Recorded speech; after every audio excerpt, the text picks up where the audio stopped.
Rosa Delgado knelt in the dirt behind the county courthouse, pressing her daughter's face against her chest so the girl wouldn't see her crying. Marisol was 7 and had already seen too much. Had already learned that tears meant something bad was coming.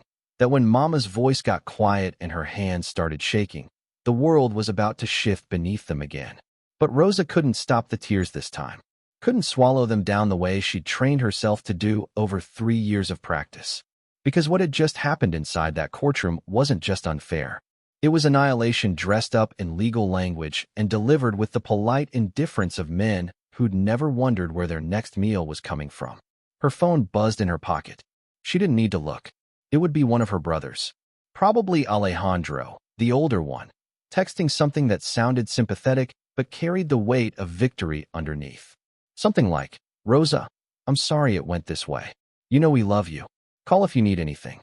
As if love looked like what they'd just done. As if family meant watching your sister drown and offering advice on swimming technique from the shore. Marisol pulled back, looked up with dark eyes that held questions a 7-year-old shouldn't know how to ask. "Mama, did we lose the house?" Rosa wiped her face with the back of her hand, tasted dust and salt, and the particular bitterness of defeat that came from losing something you never should have had to fight for in the first place. "We didn't lose the house, baby. We never had one to lose." Then what happened in there? Rosa looked at the courthouse doors, still propped open in the late June heat, air conditioning bleeding out into the New Mexico afternoon like the building itself was exhausted from the proceedings. What happened in there was simple, brutal, and entirely legal. Her father, Eduardo Delgado, had died 6 weeks ago. Heart attack in the barn at 4:30 in the morning while he was checking on a mare about to foal. He'd fallen between hay bales, and the horse had nudged his body for 2 hours before Alejandro found him at sunrise. Eduardo had built Rancho Delgado from nothing. 1,200 acres of high desert in the Sangre de Cristo foothills.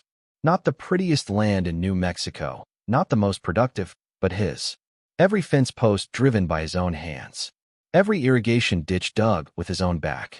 Every building raised from local stone and timber he'd cut himself from the mountain slopes that bordered the northern property line. He'd run cattle for 40 years. Angus mostly, with some Hereford crosses that did well in the altitude. Supplemented income with hay sales to neighboring ranches and a small equipment repair business that operated out of the machine shop he'd built beside the main barn. Never got rich, never went hungry.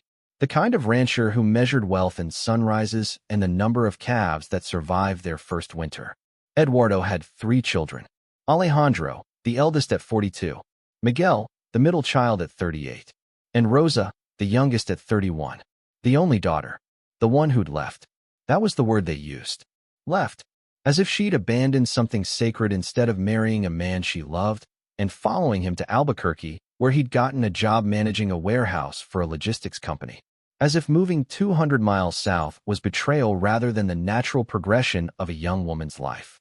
As if staying on the ranch was the only acceptable form of loyalty and anything else was desertion. She'd been 23 when she married David Chun. Her brothers hadn't come to the wedding. Her father had, drove 5 hours in his old Ford, wearing a suit he'd bought at a thrift store in Taos that was 2 sizes too big. He'd danced with her to a mariachi version of Basin Mucho, and whispered that he was proud of her, that she should build a good life, that the ranch would always be there if she needed it. He'd driven home the next morning and never mentioned the wedding again. Not because he was angry, but because Eduardo Delgado processed emotions by working, not talking, and there was always work to do. David died 3 years ago. Pancreatic cancer that moved so fast the diagnosis and the funeral felt like they happened in the same week. 1 month, he was carrying Marisol on his shoulders through the zoo, laughing at her attempts to roar like a lion. The next month, he was in hospice, gray-skinned and hollow, holding Rosa's hand while machines beeped and nurses checked charts with expressions carefully designed to convey nothing. He died on a Tuesday. Rosa remembered because she'd been planning to make tacos for dinner, had been thinking about whether they had enough cilantro, when the nurse touched her shoulder and said words that didn't make sense individually, but together meant everything was over. After David, life became arithmetic. Subtract his income. Subtract health insurance. Subtract the apartment they could no longer afford. Subtract the car payment, the credit cards, the small luxuries that had made their modest life feel comfortable. What remained was Rosa and Marisol and a second-hand Toyota Corolla with 180,000 miles and a checking account that hemorrhaged money faster than Rosa could earn it working the front desk at a dental office for $14 an hour. She'd called her father twice during those dark months. The first time, Eduardo had listened quietly, then said, "Come home, Mija. There's room." She'd said she needed to figure things out on her own, and he'd respected that, the way he respected all forms of independence even when they caused pain. The second time, 3 months later, she'd been crying so hard she couldn't form words. Eduardo had waited on the line for 12 minutes, listening to his daughter's grief, then said simply, "I'm putting your name on the ranch deed tomorrow. Whatever happens, you have land. Land doesn't leave." She'd told him he didn't need to do that. He'd said he knew. Then he'd hung up because Eduardo communicated affection through action, not conversation, and the action was already decided. But Eduardo Delgado, for all his practical wisdom about fences and cattle, and the particular way New Mexico thunderstorms could turn a dry creek bed into a raging torrent in 7 minutes, had made one catastrophic mistake. He'd never updated his will. The document filed with the county was 23 years old, written when Alejandro was 19 and Miguel was 15 and Rosa was 8 years old. It divided the ranch equally among his 3 children, which sounded fair in theory. In practice, it meant everything went through probate, and probate in a small county with limited court resources meant delays, hearings, and opportunities for people with lawyers to outmaneuver people without them. Alejandro had a lawyer. Of course he did. Alejandro had married well, a woman named Christine whose family owned a construction company in Santa Fe. They had money, connections, the kind of social infrastructure that turned legal proceedings into formalities rather than fights. Miguel had married a woman named Patricia whose brother was the county assessor, which meant property valuations could be adjusted with a phone call and a favor. Rosa had nothing. No lawyer, no connections, no understanding of how probate worked beyond what she'd frantically researched on library computers during her lunch breaks. She'd driven 5 hours from Albuquerque to attend the hearing, Marisol in the back seat asking questions she couldn't answer, wearing a dress she'd bought at Goodwill because she didn't own anything appropriate for court. The judge had been efficient. Not cruel, but not kind either. Efficient. He'd reviewed the will, heard arguments from Alejandro's lawyer about property division, examined the deed that Eduardo had apparently never finalized putting Rosa's name on. The verbal promise existed. The legal documentation did not. Without her name on the deed, Rosa's inheritance was governed entirely by the will, which said equal thirds but didn't specify which third went to whom. Alejandro's lawyer had proposed a partition. Divide the ranch into 3 portions based on value, productivity, and improvement. Alejandro would take the western section, for 180 acres including the main house, the barns, the corrals, and the majority of the irrigated pasture. Miguel would take the eastern section, for 120 acres including the machine shop, the hay storage buildings, and the creek frontage that made the land valuable for development. Rosa would receive the northern parcel, 300 acres of rocky hillside with no structures, no water access, no road frontage, and no productive capacity whatsoever. Except for one thing. A stone horse trough. The trough sat in a clearing about a quarter-mile up the slope from where the ranch proper ended and the mountain began. Eduardo had pointed it out to Rosa once when she was maybe 10 years old, walking the property line after a snowfall. "Your great-grandfather built that," he'd said, resting his hand on the massive stone basin. "Carved it from a single piece of mountain granite. Took him 2 years. People thought he was crazy, hauling water up here for horses that could drink at the creek. But he had his reasons." Rosa had asked what reasons, and Eduardo had smiled the way he did when he was remembering something private. He said the mountain gives back what you put into it. Said this stone held more than water. Then he'd changed the subject to tracking deer prints, and Rosa had forgotten about the trough entirely until today, when Alejandro's lawyer had described her inheritance with barely concealed amusement. The northern parcel includes approximately 300 acres of unimproved highland terrain, characterized by rocky soil composition, significant grade elevation, limited vehicular access, and one historical stone structure commonly referred to as the horse trough. The judge had asked if Rosa objected to the partition. She'd stood there in her Goodwill dress with her daughter's hand in hers, and her voice trapped somewhere between her chest and her throat, and managed to say, "This isn't fair." Alejandro's lawyer had responded with practiced sympathy. The partition is proportional to each heir's historical contribution to the ranch's operation and maintenance. Mr. Alejandro Delgado has worked the property for 23 years. Mr. Miguel Delgado for 19 years. Ms. Delgado has been absent from the property for 8 years and contributed nothing to its upkeep or productivity. The word nothing had landed like a slap. As if the years she'd spent helping Eduardo as a child meant nothing. As if the summers she'd spent branding calves and mending fences and driving the tractor when Alejandro was too hungover from Saturday nights in town to get out of bed meant nothing. As if being a daughter instead of a son automatically diminished her claim to land her father had specifically wanted her to have. The judge had approved the petition. Gavels fell. Papers were signed. And Rosa Delgado, 31 years old, widowed, mother of one, working poor and getting poorer, inherited 300 acres of mountainside and a stone horse trough. Outside the courthouse, Alejandro appeared. Tall like their father, same broad shoulders, same dark eyes, but without the kindness that had softened Eduardo's face even when he was angry. Alejandro wore pressed jeans and a pearl snap shirt that probably cost more than Rosa's entire outfit, boots that had been polished rather than worn, the costume of a working rancher adopted by a man whose wife's money meant he didn't have to work nearly as hard as he pretended. Rosa. His voice carried the particular weight of someone who'd won and wanted to appear gracious about it. I know this is hard. Dad would have wanted us to handle this as family. Dad wanted me on the deed. You know that. Dad said a lot of things. Alejandro's tone shifted, patience fraying at the edges. He also said this ranch needed people who showed up. You left, Rosa. You chose the city, chose David, chose a life that didn't include us. You can't disappear for 8 years and then expect equal treatment when the bill comes due. I didn't disappear. I got married. I had a child. I was living my life. And we were living ours. Here, working the land, keeping it alive. Alejandro's jaw tightened. You got 300 acres of mountain. That's more than fair for someone who hasn't branded a calf since she was a teenager. Miguel appeared behind Alejandro, shorter, stockier, with the particular look of a middle child who'd spent his life choosing sides and always picking the winning one.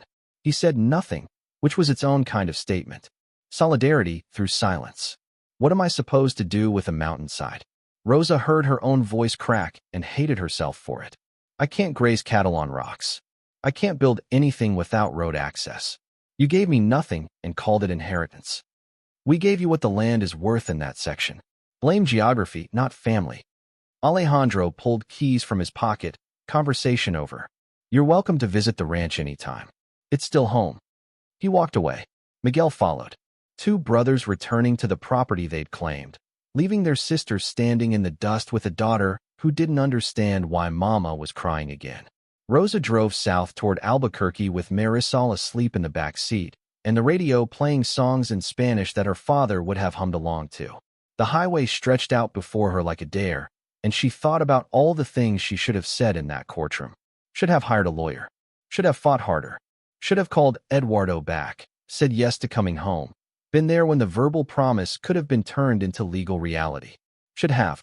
The 2 most useless words in the English language, and somehow the ones that occupied the most. Space in her mind. Her phone rang. Number she didn't recognize. She answered because when you're broke and desperate, unknown numbers might be opportunities. Ms. Delgado? This is Margaret Yazzi. I was a friend of your father's. Rosa's grip tightened on the steering wheel. I'm sorry, I don't know who you are. You wouldn't. I knew Eduardo through the Historical Society. We worked together on a project for several years before he passed. The woman's voice was steady, measured, carrying the particular cadence of someone who chose words carefully. I'm calling because he asked me to. My father asked you to call me. He gave me your number 6 months ago. Said if anything happened to him, I should wait until after the estate was settled, then reach out. He was very specific about the timing. Rosa pulled onto the shoulder, stopped the car. Her heart hammered against her ribs. What did he want you to tell me? Margaret Yazzi paused, and in that pause, Rosa heard the weight of a promise kept faithfully. He said to tell you that the mountain gives back what you put into it. He said you'd understand. The horse trough. Rosa whispered the words before she'd fully processed them. Your father was a smart man, Ms. Delgado. Smarter than most people gave him credit for. He knew what your brothers would do. He planned for it. Another pause. Come see me when you're ready. I live in Taos.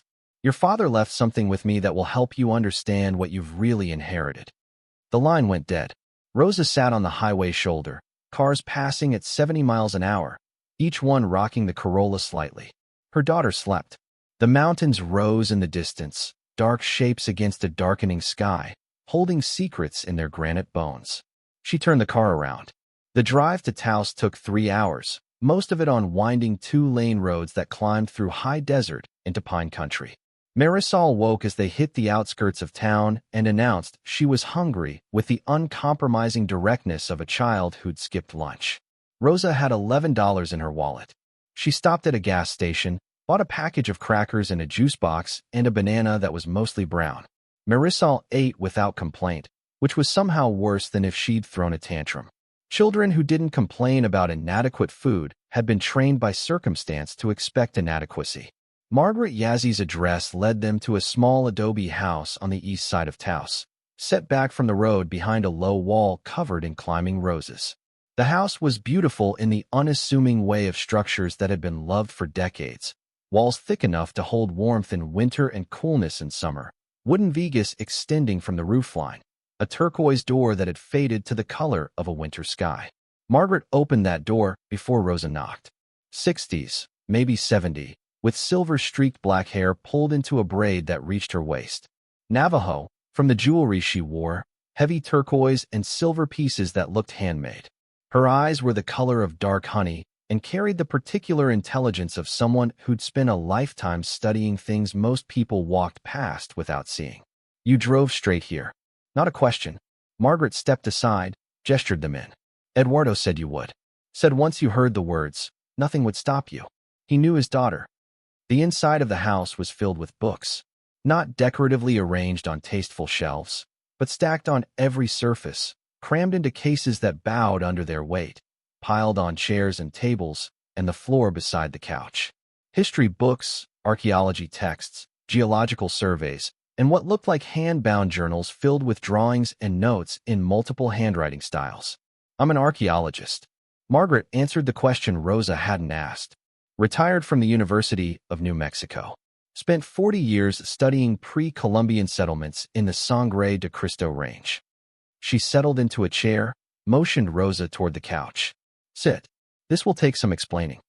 Marisol found a picture book about animals on a low shelf and settled on the floor. Content. Rosa sat, hands clasped, nerves humming. How did you know my father? Eduardo contacted me 12 years ago. Found my name in a journal article about Spanish colonial artifacts discovered in northern New Mexico. Margaret leaned forward. He'd found something on your ranch, on the northern section specifically, and he wanted to understand what it was. The horse trough. Margaret's expression shifted, became sharper. The horse trough. That's what your great-grandfather called it. That's what Eduardo called it. That's what everyone in the valley has called it for over 100 years. She paused. It's not a horse trough. Rosa's breath caught. What is it? Your great-grandfather, Esteban Delgado, settled that land in 1889. Homestead claim, 640 acres originally, before parts were sold off over generations. He chose that particular section, high on the mountain where the soil was poor and the access was difficult, for a very specific reason. Margaret reached behind her chair, produced a leather portfolio. He was looking for something, and he found it. She opened the portfolio and spread photographs across the coffee table. Black and white images, faded and crackling at the edges, showing a man in work clothes standing beside an enormous stone basin. The horse trough. But in these photographs, taken from angles Rosa had never seen, the basin looked different. Carved patterns ran along its sides, intricate geometric designs that didn't match any ranching equipment Rosa had ever seen. And the basin itself was deeper than she remembered, more like a well than a trough, with what appeared to be carved channels running from its base into the surrounding rock. Esteban Delgado wasn't a rancher by training. Margaret's voice carried the measured cadence of someone building an argument. He was a stonecutter. trained in Mexico City before coming north. He could read stone the way other men read books, understood geological formations, knew how to identify mineral deposits by surface features alone. What did he find? Margaret pulled another document from the portfolio. A hand-drawn map on paper, so old it had turned the color of weak tea. The map showed the northern section of Rancho Delgado, the mountainside Rosa had just inherited, but with markings and annotations in Spanish that made Rosa lean forward. Your great-grandfather discovered that the horse trough wasn't carved from local granite. The stone is different, older, not naturally occurring in that formation. Margaret traced the map with one finger. It's a marker stone, placed there deliberately, probably in the early 1700s, by Spanish colonists who were mining in these mountains before the Pueblo Revolt drove them south. Mining for what? Margaret met Rosa's eyes. Gold primarily, but the Spanish mines in the Sangre de Cristos were legendary for more than gold. They found silver, copper, turquoise in quantities that funded the colonial government for decades. And when the Pueblo Revolt of 1680 forced the Spanish to flee, they sealed their mines, hid the entrances, left marker stones so they could find them again when they returned. Rosa stared at the photographs, at the carved patterns she'd walked past as a child without a second glance. You're saying the horse trough is a Spanish colonial marker stone. I'm saying your great-grandfather figured that out in 1889, spent 2 years confirming it, and then spent the rest of his life pretending it was just a horse trough. Margaret's voice dropped, because he understood something important. If people knew what was on that mountain, they'd take it. The government, mining companies, treasure hunters, it wouldn't matter that the land was his. Power and money would find a way to separate a poor Mexican rancher from a fortune. So he kept quiet. He kept quiet. Told his son, your grandfather, who told Eduardo. Family secret, passed down through generations, protected by a story about a crazy old man who hauled water uphill for horses. Margaret smiled. Your father was the first Delgado to seek outside confirmation. He brought me soil samples, rock fragments, photographs, and I spent 3 years conducting the most discreet archaeological survey of my career. She pulled out a final document. This one was recent, printed on modern paper, bearing the letterhead of the University of New Mexico Department of Archaeology. Rosa's eyes moved across technical language she didn't fully understand, past geological terms and historical references, until she reached the conclusions section. Based on extensive geological survey, ground-penetrating radar analysis, and comparison with documented Spanish colonial mining operations in the Sangre de Cristo Range, we conclude that the site designated SD North contains a sealed mining complex consistent with late 17th century Spanish extraction operations. Preliminary mineral analysis of exposed surfaces indicates significant deposits of native gold, silver, ore, and semi-precious gemstones, including high-grade turquoise. Conservative valuation of accessible deposits, based on current market prices and estimated extraction volumes, ranges from $280 million to $340 million. Rosa read the number 3 times. Each time, it made less sense. Each time, the zeros multiplied in her vision until they became abstract shapes rather than indicators of value. $300 million. Her voice came out wrong. Too high, too thin, a sound that belonged to someone receiving news of catastrophe rather than fortune. Conservative estimate. Margaret's tone remained steady, anchoring Rosa to reality. Your father's reaction was similar. He sat in that same chair and stared at that same paper for 20 minutes without speaking. Why didn't he tell anyone? Why didn't he mine it? Why did he live his whole life running cattle when he was sitting on a fortune? Because Eduardo understood what Esteban understood. The moment that secret became public, Rosa's family would lose control. Mining companies would file claims. Government agencies would invoke eminent domain. Lawyers would appear like vultures. The land itself would be torn apart, and the Delgados would end up with a fraction of its value after legal fees and corporate extraction rights consumed the rest. Margaret closed the portfolio. He was waiting for the right time. For you. For me? Why me? Because you were the only one he trusted. Alejandro is driven by money. He always has been. He married Christine for her family's construction connections. He'd strip mine that mountain in a heartbeat and spend the proceeds on bigger trucks and fancier boots. Miguel follows Alejandro in everything. Always has, always will. Margaret's voice softened. Eduardo told me once that Rosa was the only one of his children who understood that land was more than dirt, that it held stories, memories, obligations. He said you used to sit by the horse trough as a girl and talk to it like it was alive. Rosa's eyes blurred. She had done that, had pressed her palms against the warm stone on summer afternoons and told it about her day, about school friends and arguments with her brothers, and the way the sky looked when thunderstorms rolled in from the west. She'd been 8, maybe 9, and the trough had felt like a friend who would never judge her, never leave, never change. He planned this. Rosa's voice cracked. He knew Alejandro would take the valuable sections. Knew they'd give me the mountain because they thought it was worthless. He set this up. Eduardo spent 12 years planning. The will was old deliberately. He could have updated it any time, put your name on the deed the way he'd promised. Instead, he let the old will stand because he knew exactly how your brothers would divide the property. They'd take the productive land, the buildings, the equipment. They'd leave you the mountain. And the mountain was where the real treasure lay. Margaret stood, crossed to a bookshelf, and pulled down a thick manila envelope with Rosa's name written on it in Eduardo's careful handwriting. He left this with me. Said to give it to you after you'd learned the truth. His own words, his own instructions. Rosa took the envelope with hands that wouldn't stop shaking. Inside, a letter. Multiple pages of Eduardo's handwriting. The same block letters he'd used to label feed bins and mark fence posts. Pragmatic and precise. She read through tears that fell onto the paper, blurring ink that carried her father's voice across the boundary between life and death. Mija, if you're reading this, then I'm gone and your brothers have done exactly what I knew they would. They took the house, the barns, the flat land, the easy life. They left you the mountain because mountains are hard and your brothers have never liked hard things. But you're different, Rosa. You always were. You climbed that mountain when you were 6 years old, skinned your knees, got cactus thorns in your palms, and went back the next day because you hadn't reached the top yet. That's who you are. The one who keeps climbing. I need to tell you something I should have told you years ago. Something I wanted to tell you in person, but time ran out the way it always does for stubborn old men who think tomorrow is a promise instead of a hope. The horse trough on the north section is not a horse trough. Your great-grandfather Esteban discovered it in 1889.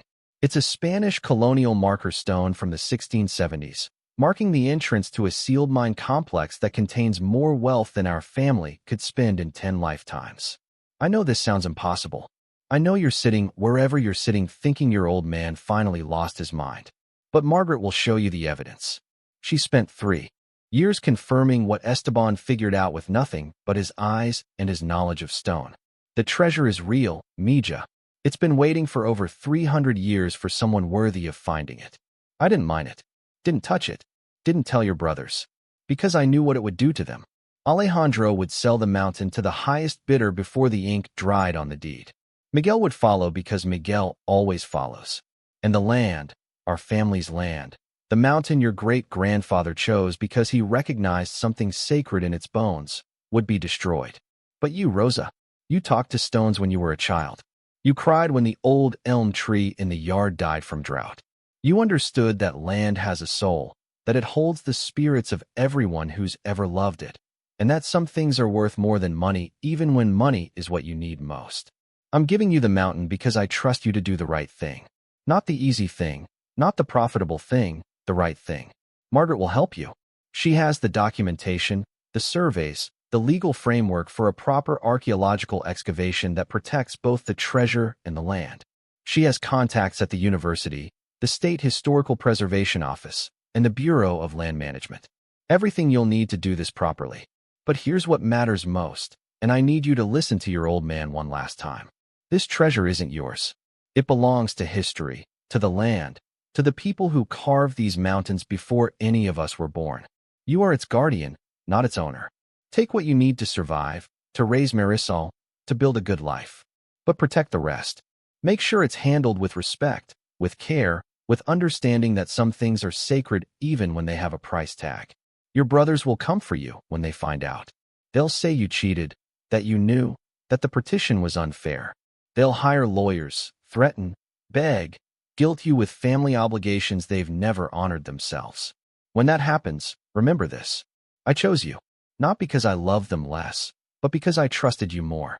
Trust is the highest form of love I know how to give. I'm sorry I wasn't better at showing love the regular way. Sorry I didn't say the words enough, didn't hug you enough, didn't tell you every day how proud you made me. I'm a rancher, Mija. I show love by building things that last. This mountain, this secret, this plan I've been working on for 12 years, this is my love letter to you. The longest, most complicated, most stubborn love letter ever written. Go to the mountain. Find what's waiting there. And when you do, remember your old man standing beside that stone trough in the snow, telling you the mountain gives back what you put into it. I was right. Te amo para siempre.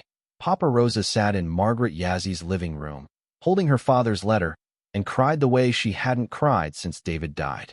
Not the quiet tears of someone trying to maintain composure, but the heaving, gasping sobs of someone whose grief and relief had collided with such force that the impact shattered every wall she'd built around her heart. Marisol climbed into her lap without a word. 7 years old and already fluent in the language of maternal breakdown. She wrapped her small arms around Rosa's neck and held on, whispering things that didn't need to make sense because their meaning lived in the holding, not the words. Margaret brought water, waited with the patience of someone who understood that some revelations needed time to metabolize. When Rosa's breathing finally steadied, when the trembling subsided to occasional shudders, Margaret spoke. Eduardo gave me something else. Something I couldn't include in the envelope because it needed context. She placed a wooden box on the coffee table. Hand-carved, old, the wood dark with age and oil. On the lid, initials. E.D. Esteban Delgado. Rosa opened it with fingers that felt disconnected from her body, as if she were watching herself from across the room. Inside, wrapped in aged cotton cloth, a piece of stone about the size of her fist. Not ordinary stone. This piece glittered in the lamplight with veins of gold so bright they looked painted. Real gold, threaded through quartz matrix in patterns that resembled tree branches or river tributaries or the vascular system of something alive. Esteban took this from the mine entrance before he sealed it back up. Margaret's voice carried reverence. It's been in the Delgado family for over 130 years. Eduardo showed it to me when he first contacted me. I had it assayed at the university lab. Pure native gold in a quartz host rock. That single specimen is worth approximately $4,000 based on gold content alone. As a geological specimen showing native gold in situ, it's worth considerably more to collectors. Rosa held the stone, felt its weight, its warmth. Her great-grandfather had held this same piece of mountain 130 years ago, had understood its significance, and had chosen to hide it rather than exploit it. Her grandfather had done the same. Her father had done the same. 3 generations of Delgado men, sitting on a fortune, living modestly, protecting a secret because they believed the land deserved better than what greed would do to it. And now it was her turn. What do I do? Rosa asked the question not as someone seeking instruction, but as someone acknowledging the enormity of what lay ahead. First, you sleep. Margaret's practicality cut through the emotion. You and Marisol can have the guest room. Tomorrow, we'll go to the mountain. I'll show you what the ground-penetrating radar found.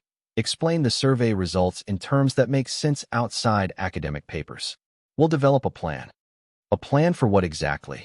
For extracting a fortune from a sealed Spanish colonial mine without destroying the archaeological significance of the site, without alerting people who would take it from you, and without losing your soul in the process. Margaret smiled. Your father gave you the hard job, but he also gave you the tools. Rosa looked down at the gold-bearing stone in her hand, at the letter from her father, at her daughter now asleep on the floor with her cheek pressed against a picture book about elephants. She thought about Alejandro in the courthouse, his practiced sympathy, his certainty that he'd gotten the best of the deal. Thought about Miguel's silence, his complicity in taking everything of apparent value while leaving his sister with rocks and sky. They'd given her the mountain because they thought mountains were worthless. They'd kept the horse trough in the partition because they thought it was exactly what it appeared to be, a relic of a crazy old man's stubborn project, an oversized stone basin that served no practical purpose. They didn't know what Esteban had known, what Eduardo had known, what Margaret Yazzi's 3 years of scientific analysis had confirmed. The horse trough wasn't a horse trough. The mountain wasn't worthless. And the sister they'd dismissed The daughter they disinherited in everything but name, was sitting in a small house in Taos holding a piece of gold and her father's last instructions and the key to a treasure that would change everything. Rosa pressed the stone against her chest, felt it warm against her skin, and made a decision that felt less like choosing and more like accepting something that had always been true. She would go to the mountain. She would find what was hidden there. And she would honor her father's trust in the only way that mattered. Not by becoming rich, but by becoming worthy of what he'd left her. The guest room in Margaret's house smelled like lavender and old books. Marisol fell asleep immediately, the way children do when their bodies decide that processing the day's events can wait until morning. Rosa lay beside her daughter, staring at the ceiling, listening to the sounds of a small town settling into night. Dogs barking in the distance. A car passing on the main road. Wind moving through the cottonwood trees that lined the irrigation ditch behind the house. She held her father's letter against her chest like a talisman, like a piece of him still warm with life. The words echoed in her mind, rearranging themselves into patterns she was only beginning to understand. Eduardo had planned this for 12 years. 12 years of maintaining a secret, building a strategy, positioning pieces on a board that only he could see. The old will, deliberately unchanged. The verbal promise about the deed, strategically unfulfilled. The relationship with Margaret Yazzi, carefully cultivated. The documentation, the surveys, the legal framework, all assembled quietly over more than a decade by a man who raised cattle and mended fences and never let anyone see the chess game playing out behind his weathered face. He'd known his sons, known their weaknesses, their greed, the particular way Alejandro's ambition would manifest when real assets were at stake. Known that they'd grab the obvious wealth, the house and barns and irrigated pasture, and discard the mountain as worthless. Known that their dismissal of Rosa would drive them to give her the least desirable portion without examining it closely enough to discover its secret. Eduardo had weaponized his own son's contempt for their sister, had used their dismissal of her as the mechanism that delivered the greatest treasure directly into her hands.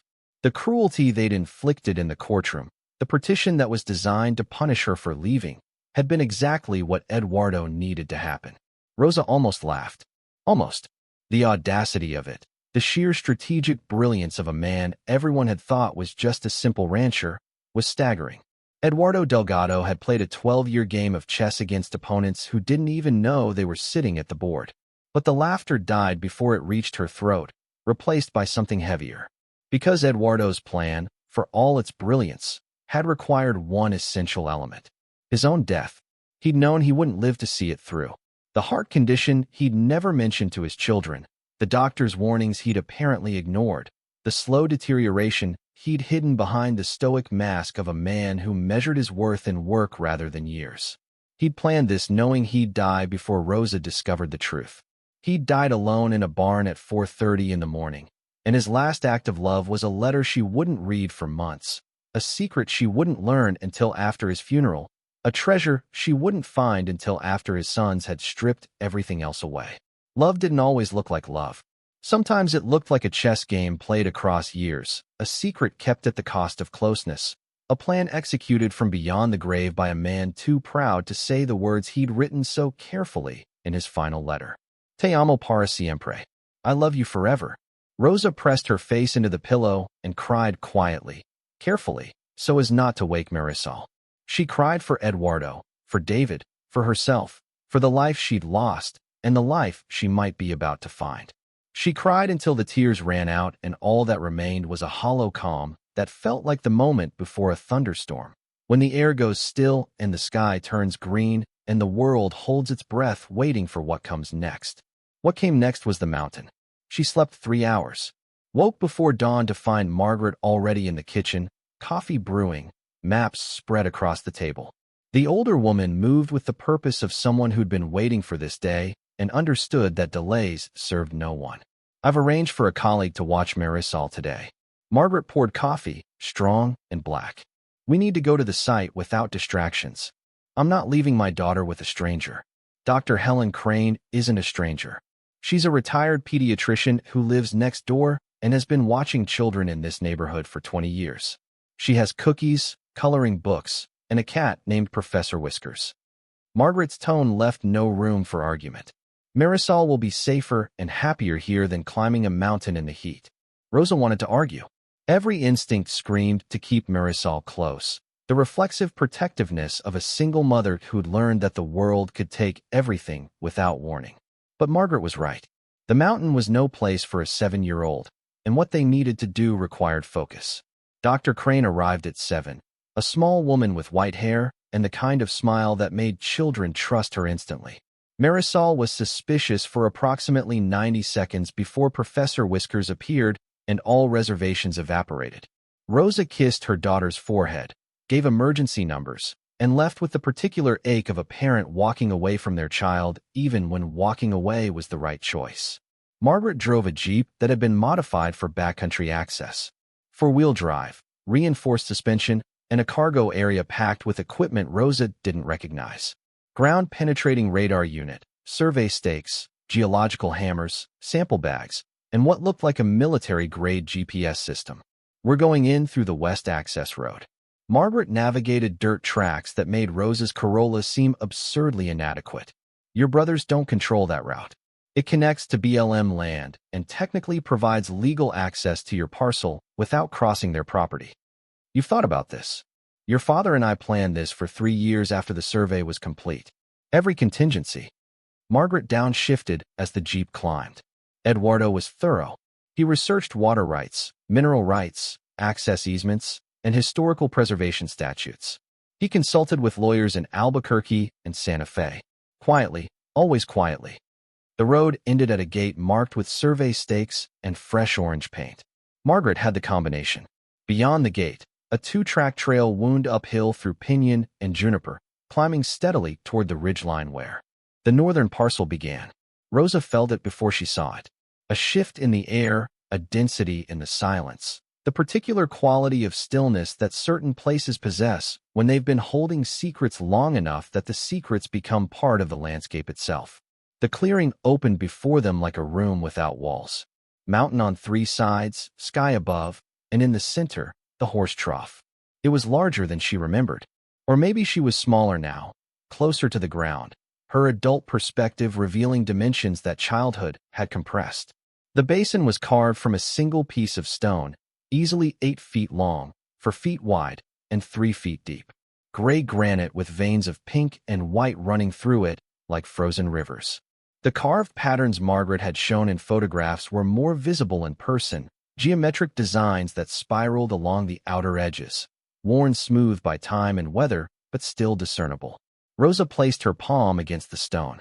Warm from the morning sun, rough textured, alive with the particular vibration that old stone carries when it's been absorbing the earth's energy for centuries.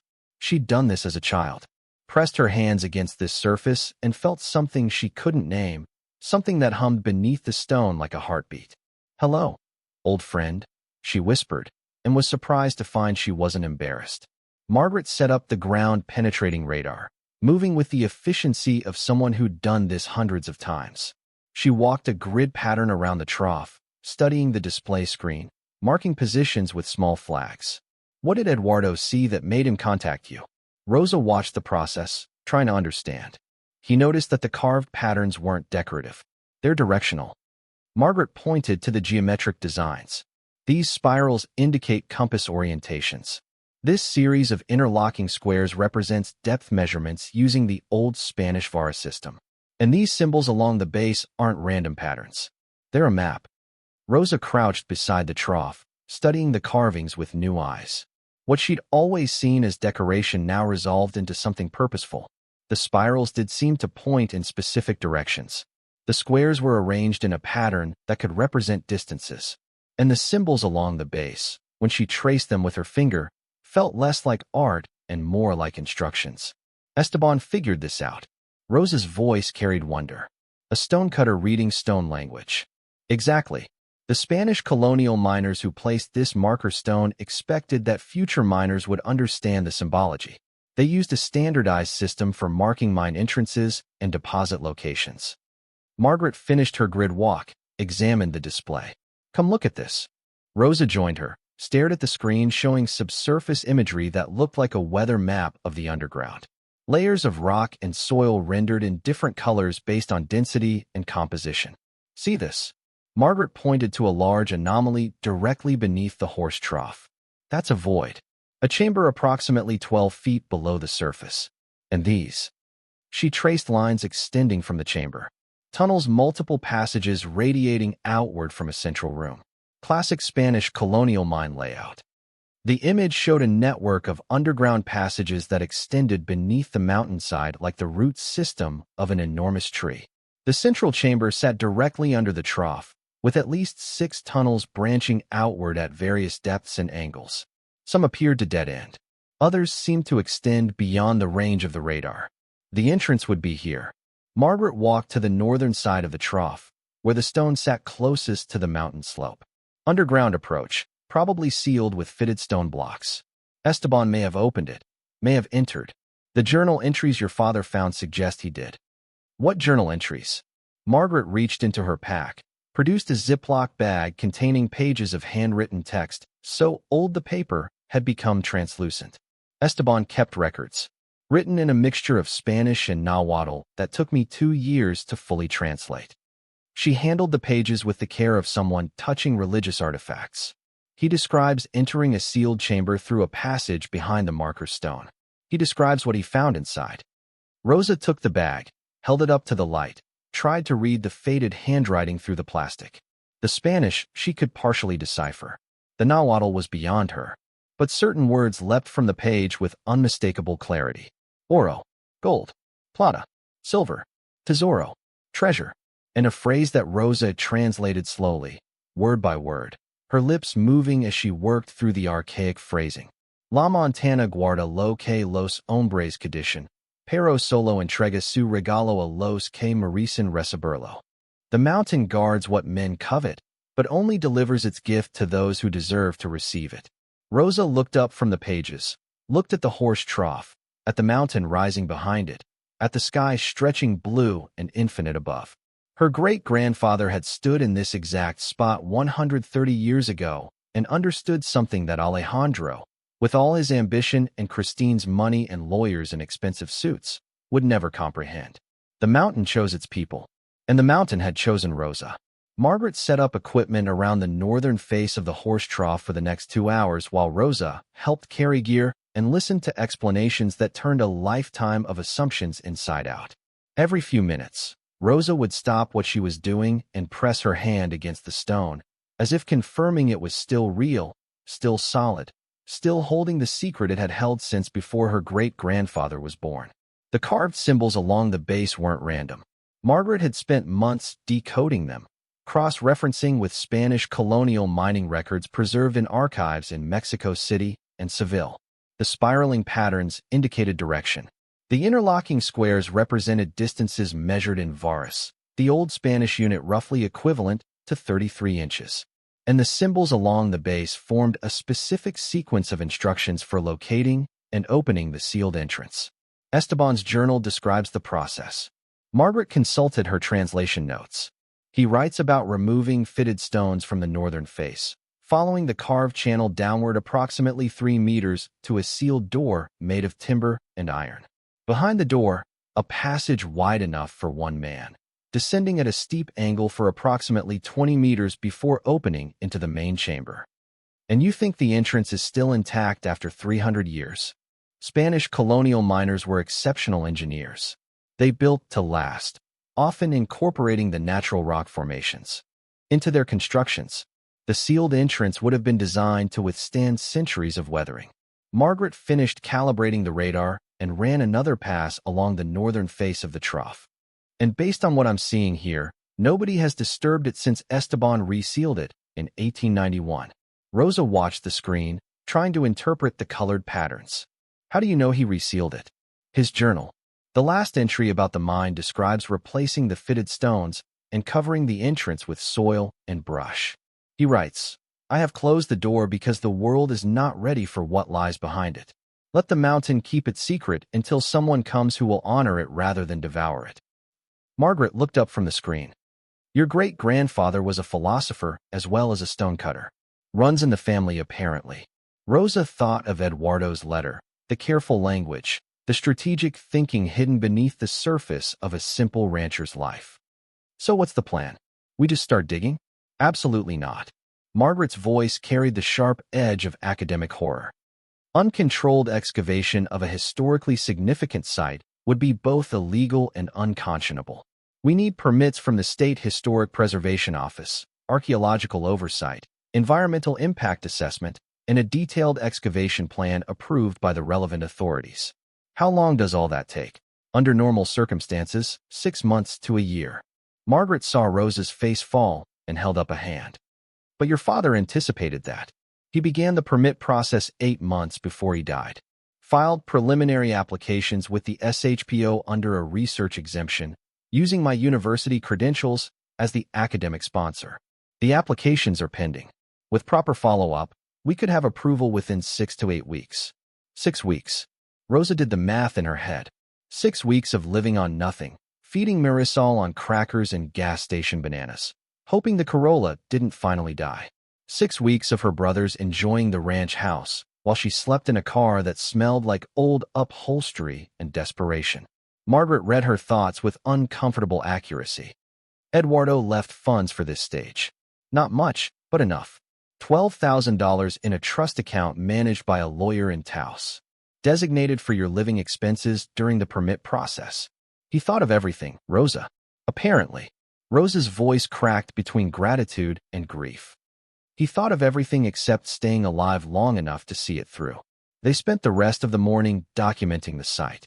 Margaret photographed every carved symbol, took soil samples from around the Trough's base, measured distances between survey stakes with precision that bordered on obsessive. Rosa helped where she could, carrying equipment, holding measurement tapes, learning the language of archaeological fieldwork through immersion rather than instruction. By noon, the sun had turned the clearing into a furnace. They retreated to the shade of a pinyon grove and ate sandwiches Margaret had packed. Rosa realized it was the first real meal she'd eaten since the courthouse hearing, and the simple act of chewing bread and cheese and drinking cold water from a thermos felt like luxury. There's something else I need to tell you. Margaret set down her sandwich, expression shifting from professional to personal. About the mine's contents. More than gold and silver? The Spanish colonial operations in this region weren't just extractive. They were also storage facilities. Margaret pulled out a bound report from her pack. When the Pueblo Revolt forced the Spanish to flee in 1680, they didn't just seal their mines to protect mineral deposits. They sealed them to protect everything they couldn't carry. Religious artifacts from the missions, administrative records, personal treasures belonging to colonial officials, and in some documented cases, indigenous artifacts they'd confiscated from Pueblo and other native communities. Rosa absorbed this slowly. You think there are cultural artifacts in the mine? I think it's highly likely. The geological survey detected multiple distinct chambers, not just mining tunnels. Some appear to contain objects with different density signatures than natural rock or ore. Metal objects, ceramic, possibly organic materials preserved by the stable underground climate. Margaret's voice carried a weight that went beyond academic interest. If there are indigenous artifacts in that mine, their repatriation becomes a moral and legal imperative. NAGPRA, the Native American Graves Protection and Repatriation Act, requires return of sacred objects and items of cultural patrimony to their tribes of origin. My father knew this. We discussed it extensively. It was one of the primary reasons he wanted you to handle this rather than your brothers. Margaret met Rosa's eyes. Eduardo understood that the treasure in that mine comes with obligations. Whoever controls the excavation controls what happens to everything found inside, not just the gold and silver, but the cultural heritage of peoples who were robbed of it centuries ago. He trusted you to do right by all of it. Rosa looked at the mountain, at the horse trough sitting in its clearing like a sentinel. The weight of what she'd inherited grew heavier with every revelation. This wasn't just money buried in the ground.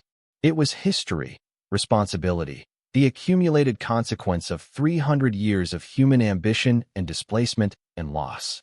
Her father had given her not just a fortune, but a test of character. I'll do it right.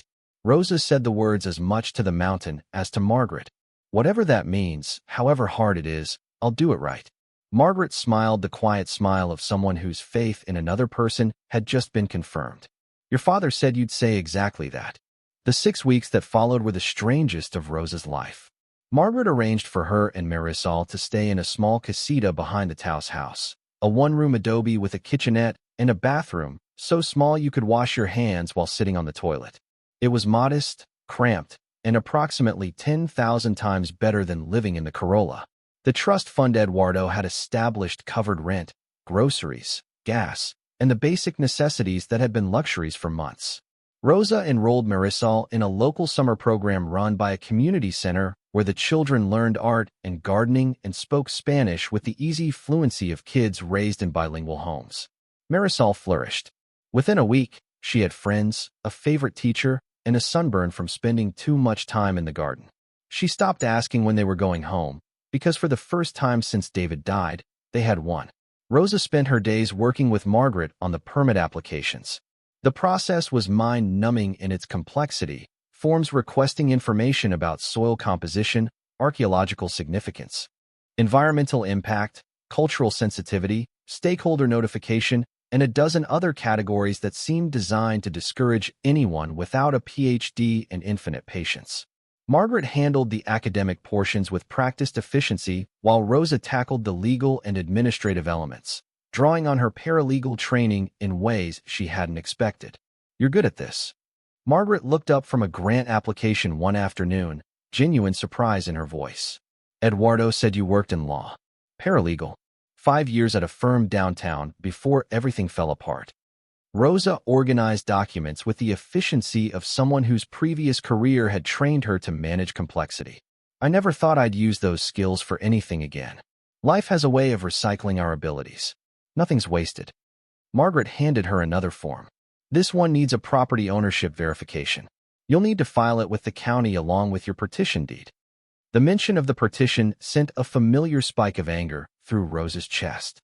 She'd avoided thinking about her brothers, had channeled all her energy into the permit process and the daily work of keeping Marisol fed and stable. But the resentment was there, banked like coals, waiting for oxygen. "Have they contacted you?" Margaret asked, reading the shift in Rosa's expression. "Alejandro texted twice. First time to say he hoped I was adjusting well. Second time to ask if I wanted to sell my parcel. Said he'd give me $15,000 for it." Rosa's laugh held no humor. $15,000 for 300 acres and a $301 million mine. He doesn't know what's there. No, and part of me wants to tell him just to see his face.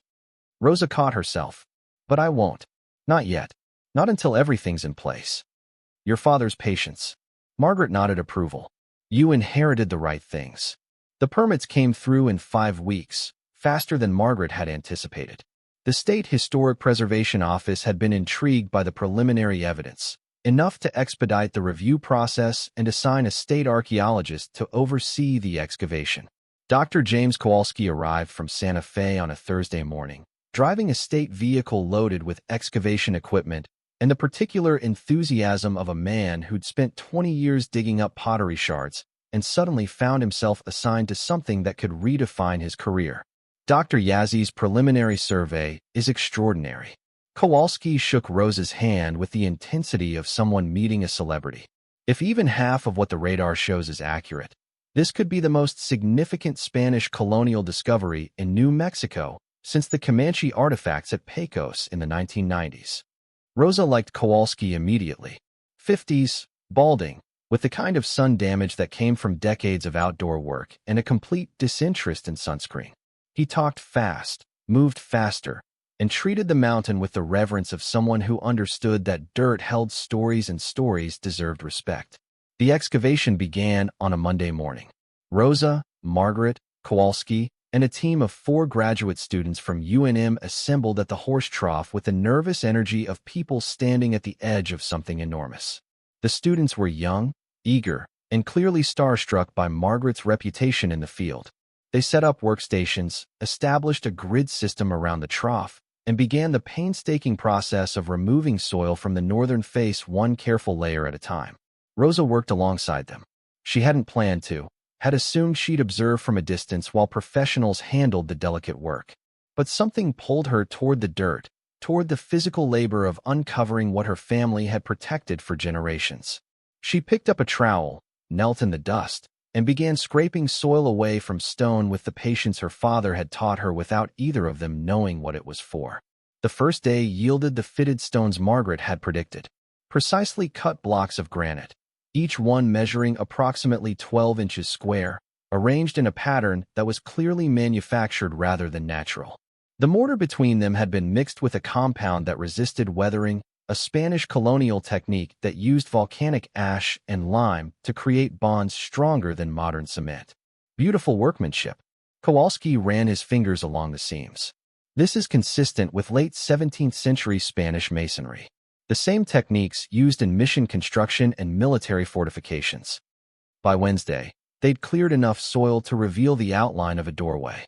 Not a rough opening hacked into rock, but a carefully constructed entrance with carved stone lintels and a threshold worn smooth by passage. Someone had walked through this door hundreds of times over the years of the mine's operation, and their footsteps had left their mark in the stone. We need to document everything before we proceed. Kowalski photographed the entrance from every angle while the students mapped its dimensions and recorded soil composition data. Once we open this, we're disturbing a sealed environment that's been stable for over 300 years. We need to be prepared for what we find inside. What might we find? Rosa's voice came out steadier than she felt. Best case, a well-preserved mining complex with intact deposits and historical artifacts. Worst case, the mine collapsed decades ago, and there's nothing inside but rubble. Kowalski met her eyes with the honesty of a scientist who valued truth over comfort. But based on the radar data, I'd lean toward best case. The void signatures are clean and consistent. If there'd been a collapse, we'd see chaotic patterns in the subsurface imagery. They removed the fitted stones on Friday morning. Rosa insisted on being the one to pull the first block free, and no one argued. Her fingers found the edges of the stone, worked it loose from its 300-year-old mortar, and lifted it away to reveal darkness behind. Cool air flowed from the opening, carrying a smell that Rosa couldn't immediately identify. Not decay, not dust exactly.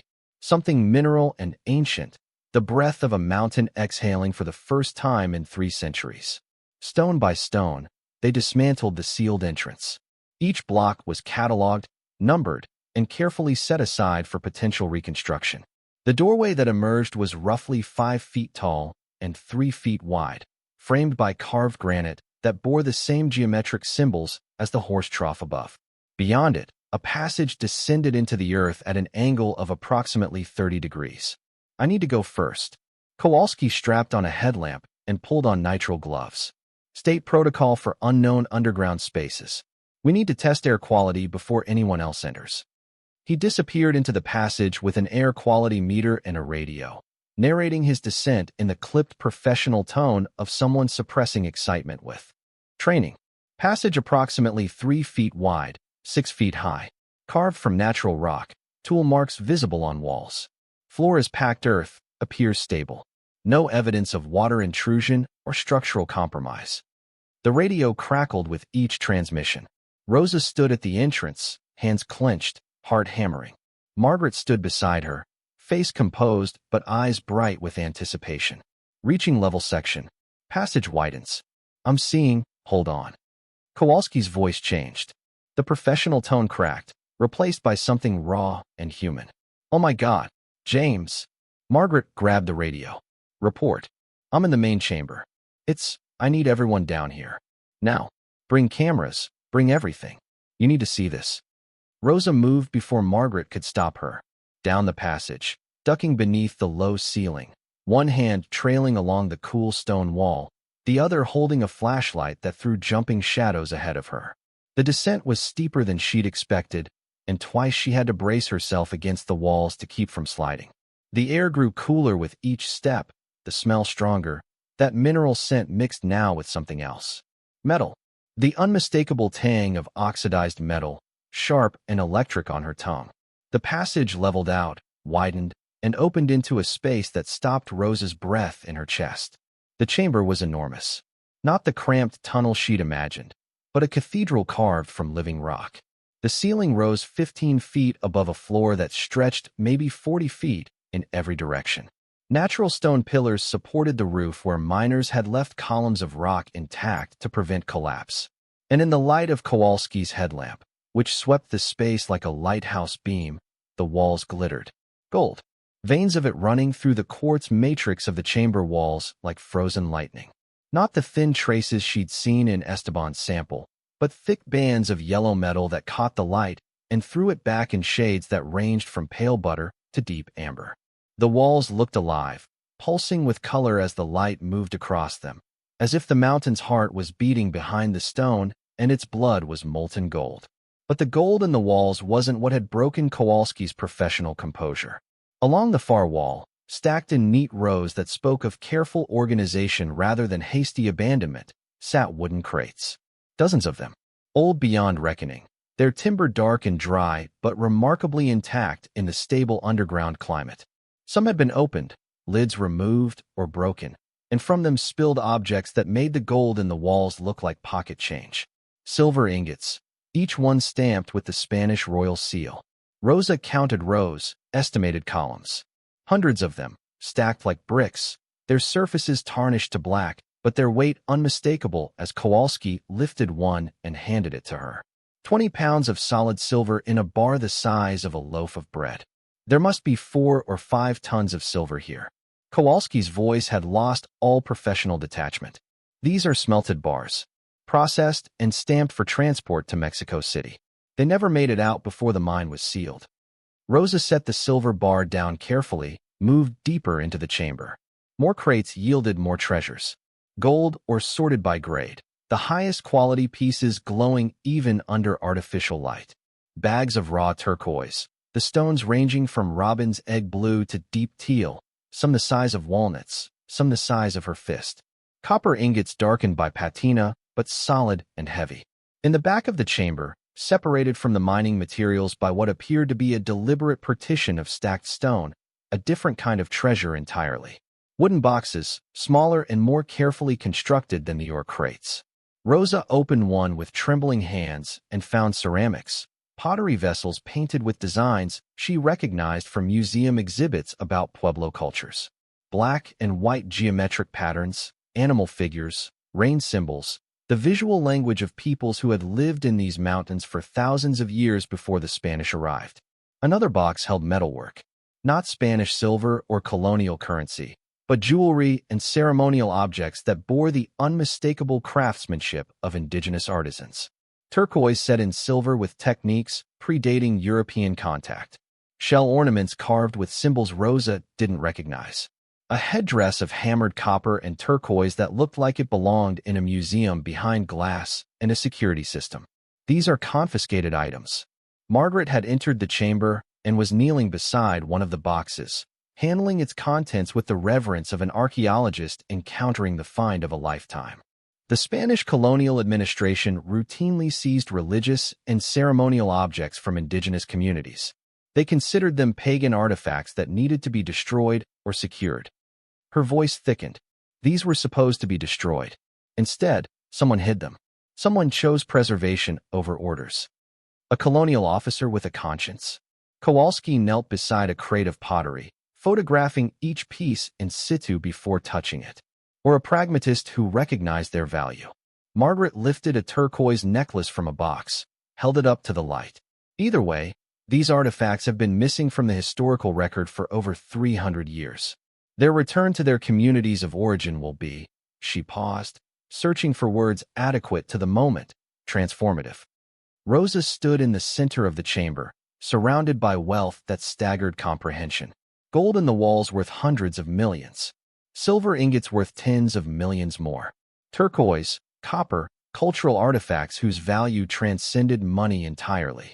Her great-grandfather had found this in 1889, had opened these crates, held these objects, understood their significance, and then sealed everything back up because he'd known the world wasn't ready. Eduardo had done the same, had learned the truth from his own father, had verified it with Margaret's help, had spent 12 years building a plan to ensure the right person would inherit the responsibility. Not the treasure, the responsibility. Rosa picked up a small pottery vessel, turned it in her hands. The clay was smooth, the paint faded but still visible. Someone had made this, maybe 1,000 years ago, sitting in the sun, shaping earth and water into art. Someone had used it, eaten from it, valued it enough to decorate with care. Then the Spanish had taken it, locked it underground, and walked away. And now Rosa Delgado, single mother, widow, woman who'd been sleeping in her car 2 months ago, held it in her hands. What's the total value? She asked the question because it needed asking, even though the answer felt almost irrelevant against the gravity of what she was experiencing. Kowalski and Margaret exchanged glances. Kowalski spoke first, choosing words with the care of someone, making an official assessment. The gold deposits visible in the chamber walls, based on vein thickness, extent, and the sample quality we've seen, are consistent with the preliminary survey estimate of $280 to $340 million in extractable gold.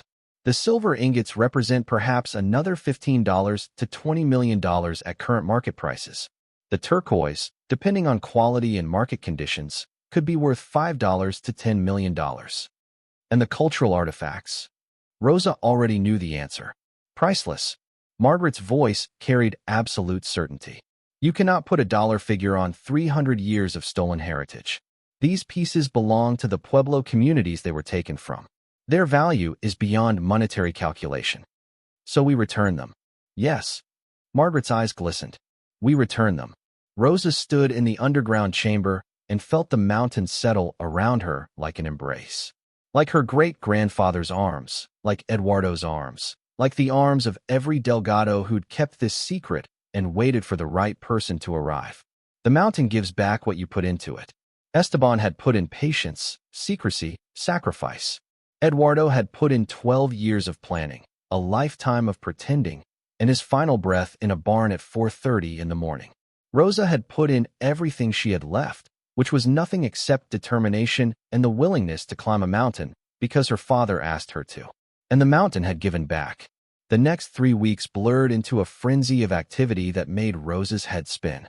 Kowalski brought in a full excavation team, 12 people who signed confidentiality agreements thicker than the original property deed.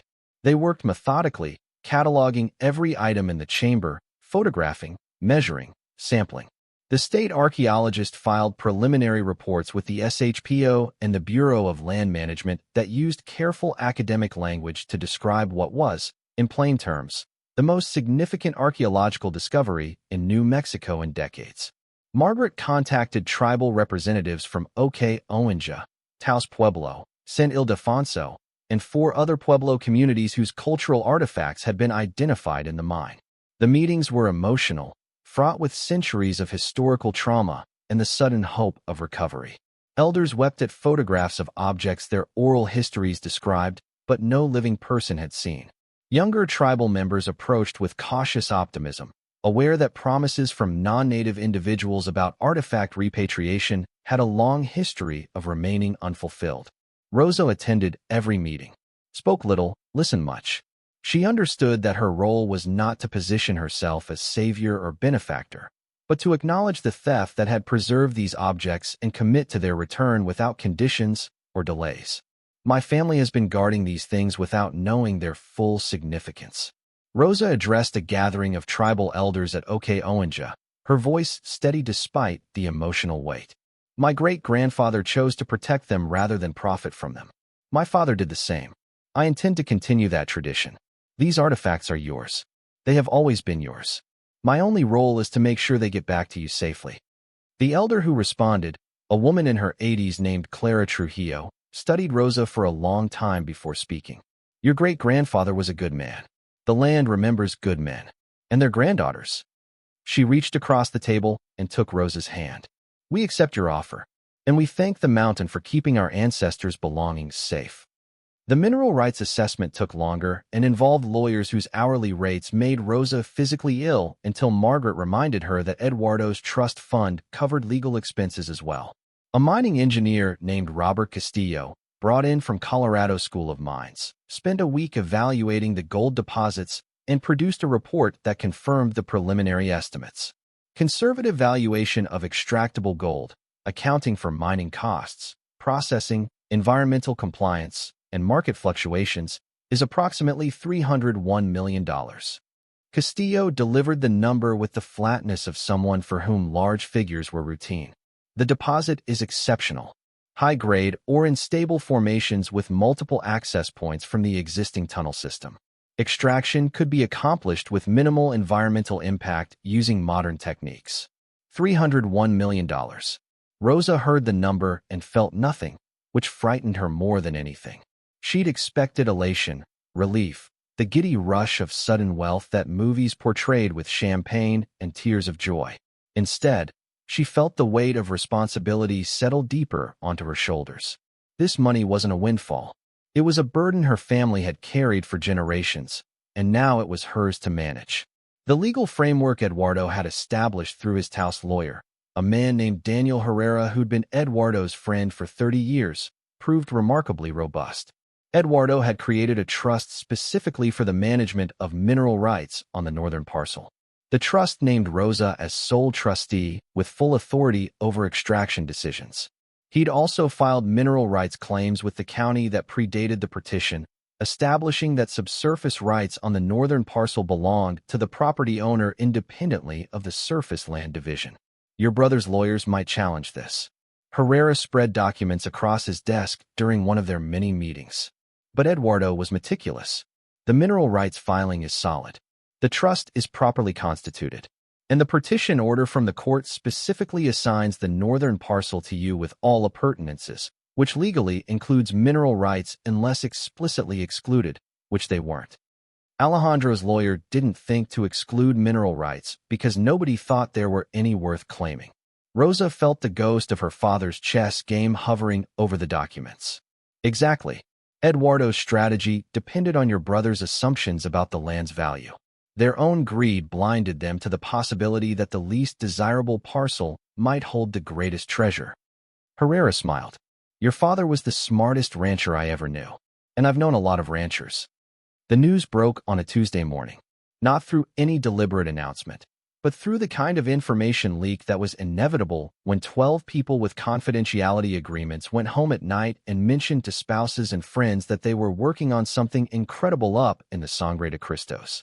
A reporter from the Santa Fe, New Mexican called Rosa's phone at 7 a.m., asking for comment on rumors about a major gold discovery on Delgado family land. Rosa said she had no comment and hung up. By noon, the story was online, thin on facts but heavy on speculation, and by evening, it had been picked up by regional outlets and was trending on social media with hashtags about hidden treasure and New Mexico gold. Alejandro called at 6:47 p.m. Rosa was sitting in Margaret's kitchen, feeding Marisol dinner, watching the calls pile up on her phone like evidence of a crime. She let it ring 4 times before answering. Rosa. Alejandro's voice sounded different. The practiced calm was gone, replaced by something sharp and raw. What's this about gold on the north section? I'm not sure what you've heard. I've heard that an archaeological team from UNM has been working on your parcel for 3 weeks. I've heard that they found something significant enough to bring in mining engineers and tribal representatives. And I've heard numbers being thrown around that make me think you owe your family an explanation. Rosa set down her fork.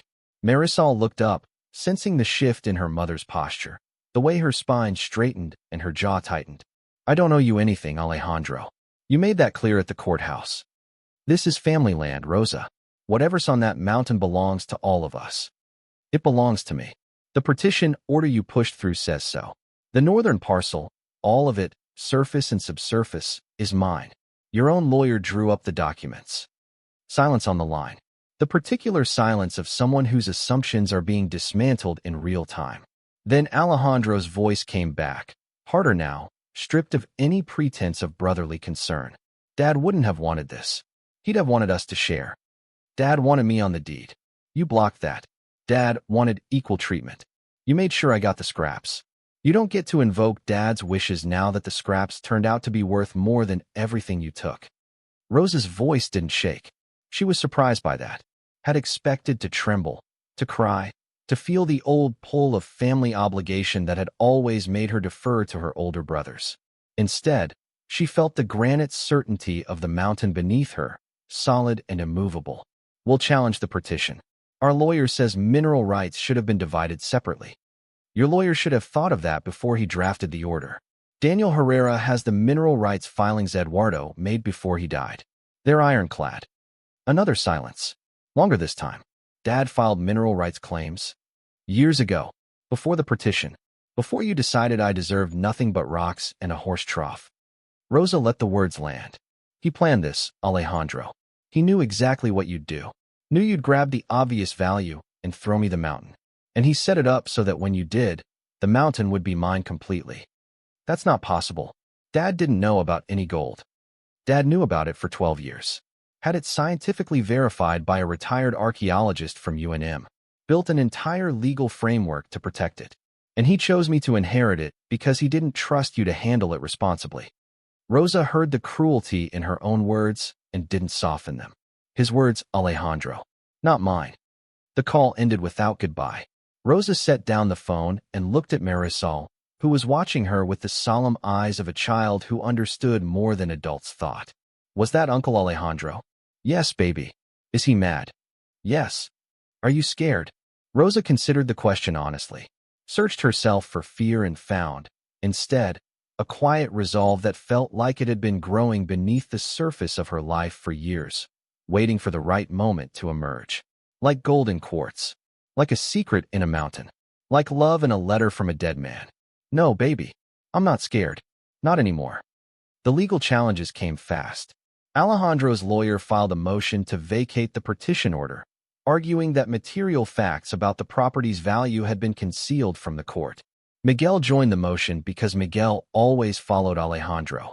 Their combined legal team, now expanded to include a mining rights specialist from Denver, argued that the northern parcel's mineral wealth constituted a fundamental change in circumstances that required equitable redistribution. Daniel Herrera responded with Eduardo's documentation. The mineral rights filings, the trust establishment, the correspondence between Eduardo and Margaret that demonstrated years of careful planning. He also produced Eduardo's letter to Rosa, offered as evidence of paternal intent, and Margaret's sworn affidavit describing Eduardo's stated reasons for the arrangement. The judge who reviewed the motion was not the same judge who'd approved the original petition. This one was a woman named Patricia Montoya, appointed from Albuquerque, with a reputation for cutting through legal theatrics to reach substantive justice. She read the motions, reviewed the evidence, and scheduled a hearing that drew media attention Rosa hadn't anticipated. The courthouse was packed. Reporters, neighbors, mining industry observers, tribal representatives, and curious onlookers filled every seat and spilled into the hallway.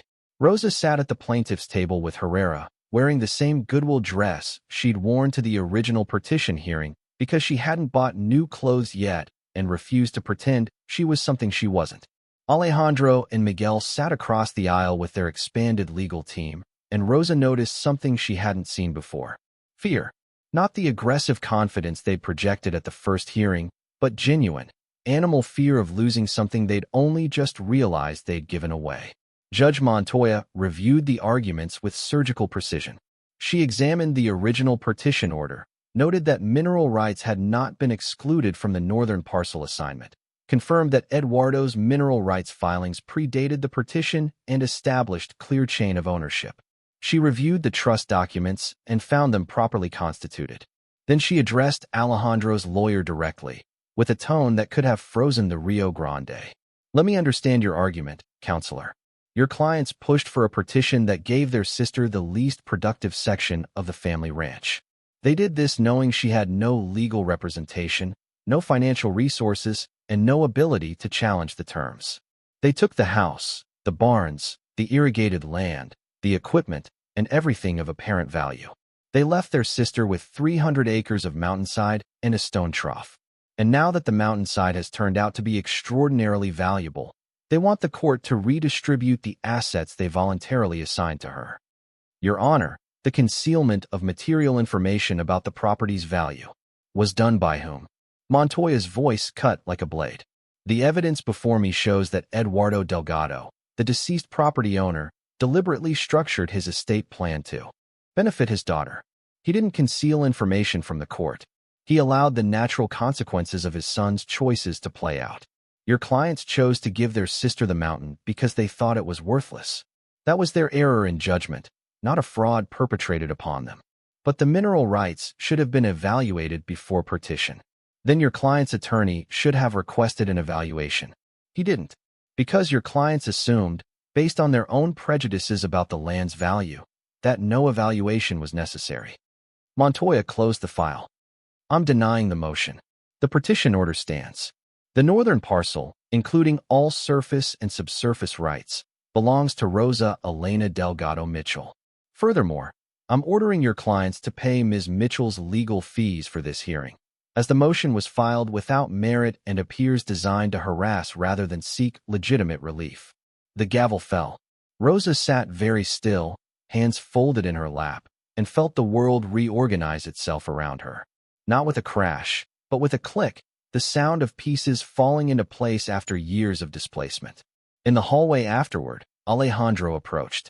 His face carried expressions Rosa had never seen on her brother. Confusion, regret, and something that might have been shame if shame were a language Alejandro spoke fluently. Miguel stood behind him, eyes on the floor, the permanent position of a man who'd followed the wrong leader and knew it. Rosa, Alejandro's voice had lost its edge. What remained sounded almost human. Did Dad really plan all of this? Every detail. For 12 years. Why didn't he tell us? Rosa looked at her brother, really looked, and saw for the first time not the bully or the schemer or the favorite son, but a man who'd just realized his father had seen through him completely and found him wanting. It was a devastating revelation, she knew. The kind that either broke people or rebuilt them. Because he knew what you'd do with it. Rosa kept her voice even. He knew you'd strip the mountain bare, sell everything to the highest bidder, and spend the money on things that don't last. He didn't trust you with this, Alejandro. And based on how you treated me at the petition, I understand why. I was protecting the ranch. You were protecting yourself. There's a difference. Rosa adjusted the strap of her purse, cheap vinyl peeling at the edges. Dad understood that difference. He spent his whole life living it. She walked away. Through the courthouse doors, into the New Mexico sun, down the steps toward the parking lot where Margaret and Marisol waited. Behind her, she heard Alejandro say something to Miguel, voice low and wrecked, but she didn't turn back. Couldn't afford to. The mountain was waiting, and she had work to do. The formal appraisal process took 3 months and involved specialists from 4 different fields. Mining engineers surveyed the gold deposits, drilling test cores that confirmed the richness and accessibility of the ore. Metallurgists analyzed the silver ingots, dating them to the late 1670s and confirming their purity at 95%, exceptionally high for colonial smelting operations. Gemologists evaluated the turquoise collection, identifying specimens of a quality that rivaled the finest stones from the famous Cerrillos mines south of Santa Fe. The cultural artifacts underwent a separate assessment led by tribal representatives and academic specialists. The pottery collection was attributed to multiple Pueblo communities, with pieces dating from the 12th century to the late 17th century. The metalwork included items of Aztec and Mixtec origin that had likely traveled north through Spanish trade networks before being confiscated and stored in the mine. The turquoise jewelry predated European contact and represented artistic traditions that had been disrupted by colonization. Each revelation added weight to Rosa's understanding of what she'd inherited. This wasn't just a gold mine. It was a time capsule, a repository of human history that spanned centuries and cultures and continents. The Spanish miners who'd sealed this chamber hadn't just been protecting their investments. They'd been, inadvertently or deliberately, preserving evidence of civilizations that subsequent centuries of colonization had tried to erase. The final appraisal report, produced jointly by Castillo's mining team and the Archaeological Assessment Group, landed on Rosa's kitchen table with a thud that seemed disproportionate to its physical weight. Total estimated value of mineral deposits, $301 million. Total estimated value of silver ingots and metalwork, $23 million. Total estimated value of turquoise collection, $8 million. Cultural artifacts, value not assessed per NAGPR repatriation protocols. Rosa stared at the numbers until they stopped being numbers and became something else entirely. Not wealth, not fortune, not the answer to every prayer she'd whispered in the back seat of the Corolla while Marisol slept. Something bigger, something her father had understood and her great-grandfather before him. Responsibility. The treasure was responsibility wearing the disguise of wealth. Margaret sat across from her, watching Rosa's face the way she'd watched archaeological sites for 40 years, with patience and the understanding that the most important discoveries happened in silence. "What are you thinking?" Margaret asked finally. Rosa looked up from the report, looked at her daughter coloring at the end of the table, looked at the mountain visible through the window, holding its secrets the way it had always held them. Patient, certain, waiting for someone worthy of what it contained. "I'm thinking about my father standing beside that horse trough in the snow, telling a 10-year-old girl that the mountain gives back what you put into it." Rosa's voice carried a steadiness that surprised them both. "I'm thinking he was right. And I'm thinking about what I want to put into it now." The decision came to Rosa not in a flash of inspiration, but in the slow accumulation of certainty that builds when someone finally stops fighting who they are and starts living it. She'd spent a week after the appraisal report sitting with the numbers, turning them over in her mind the way she'd turned the gold-bearing quartz specimen in her hands that first day in Margaret's living room. $301 million in gold, $23 million in silver, $8 million in turquoise. Numbers so large they ceased to function as quantities and became abstractions, philosophical concepts rather than practical realities. But Rosa had been poor long enough to understand that money was only abstract to people who had it. To people who didn't, every dollar carried weight, occupied space, demanded attention. She'd counted pennies in grocery store checkout lines, calculated the precise number of miles she could drive before the gas light turned fatal, rationed crackers so Marisol could have 3 while she ate 1. That kind of arithmetic left marks on the brain that no amount of sudden wealth could erase. So when she sat down with Margaret and Daniel Herrera and Dr. Kowalski to discuss the future of the mine, Rosa brought the perspective of someone who understood both the mathematics of survival and the algebra of responsibility. "I want to establish a foundation." Rosa spread her hands on the table, palms down, grounding herself. Not a family trust, not a personal investment vehicle. A foundation with a specific mission. Herrera pulled out a legal pad, ready to translate intentions into structure. What mission? 3 parts. First, the cultural artifacts go back to their communities. Every piece, no conditions, no delays, no publicity stunts. We work with tribal representatives to identify each item's origin and return it through whatever process they prefer. If they want ceremony, we provide ceremony. If they want quiet transfer, we provide quiet transfer. Their heritage, their choice. Margaret nodded, something deeper than approval moving across her face. Second, the mining operation proceeds under strict environmental and archaeological oversight. We extract the gold and silver responsibly, using methods that preserve the mine's historical integrity. The site becomes a living example of how resource extraction and cultural preservation can coexist. Whatever portion of the mine has archaeological significance gets preserved permanently. We take what the mountain offers and leave what the mountain needs to keep. Kowalski leaned forward, professional interest engaged. That's actually feasible. Modern targeted extraction techniques can access the richest veins without disturbing the broader tunnel system. The main chamber could be preserved as a historical site, while parallel shafts access the deeper deposits. Third, Rosa paused, organizing words that carried the weight of everything her father had taught her without ever sitting her down for a lesson. The foundation's revenue, after extraction costs and operating expenses, gets divided. 1/3 goes to the tribal communities whose artifacts were stored in the mine as reparative investment in cultural preservation programs, education, and whatever they determine serves their people best. 1/3 goes to a community development fund for this region, scholarships, housing assistance, small business grants, the kind of support that keeps families from ending up where I ended up. And 1/3 sustains the foundation's operations, including fair wages for everyone involved and a living trust for Marisol. Herrera's pen stopped moving. He looked up with an expression Rosa couldn't immediately read. "You're giving away 2/3 of $301 million. I'm investing 2/3 of $301 million in things that matter more than my bank account." Rosa met his eyes. "My father lived on a working ranch for 40 years knowing he was sitting on a fortune. He never touched it. Not because he didn't need money, because he understood that some things are more valuable than cash. He understood that how you use wealth defines you more than having it." And the remaining third. Herrera's pen was moving again, the lawyer in him already structuring provisions.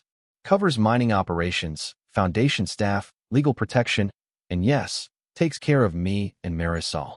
I'm not pretending we don't need security. My daughter deserves a stable home, good education, medical care, all the things I couldn't provide for the past 3 years. But we don't need $301 million to live well. We need enough. And enough is a fraction of what's in that mountain.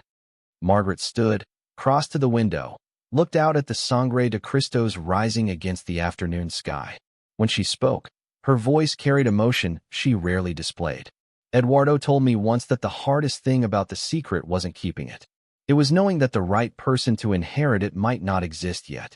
He said he was waiting for Rosa to become who she needed to be. She turned back to the room. He was right to wait. The Delgado Mountain Heritage Foundation was incorporated 6 weeks later.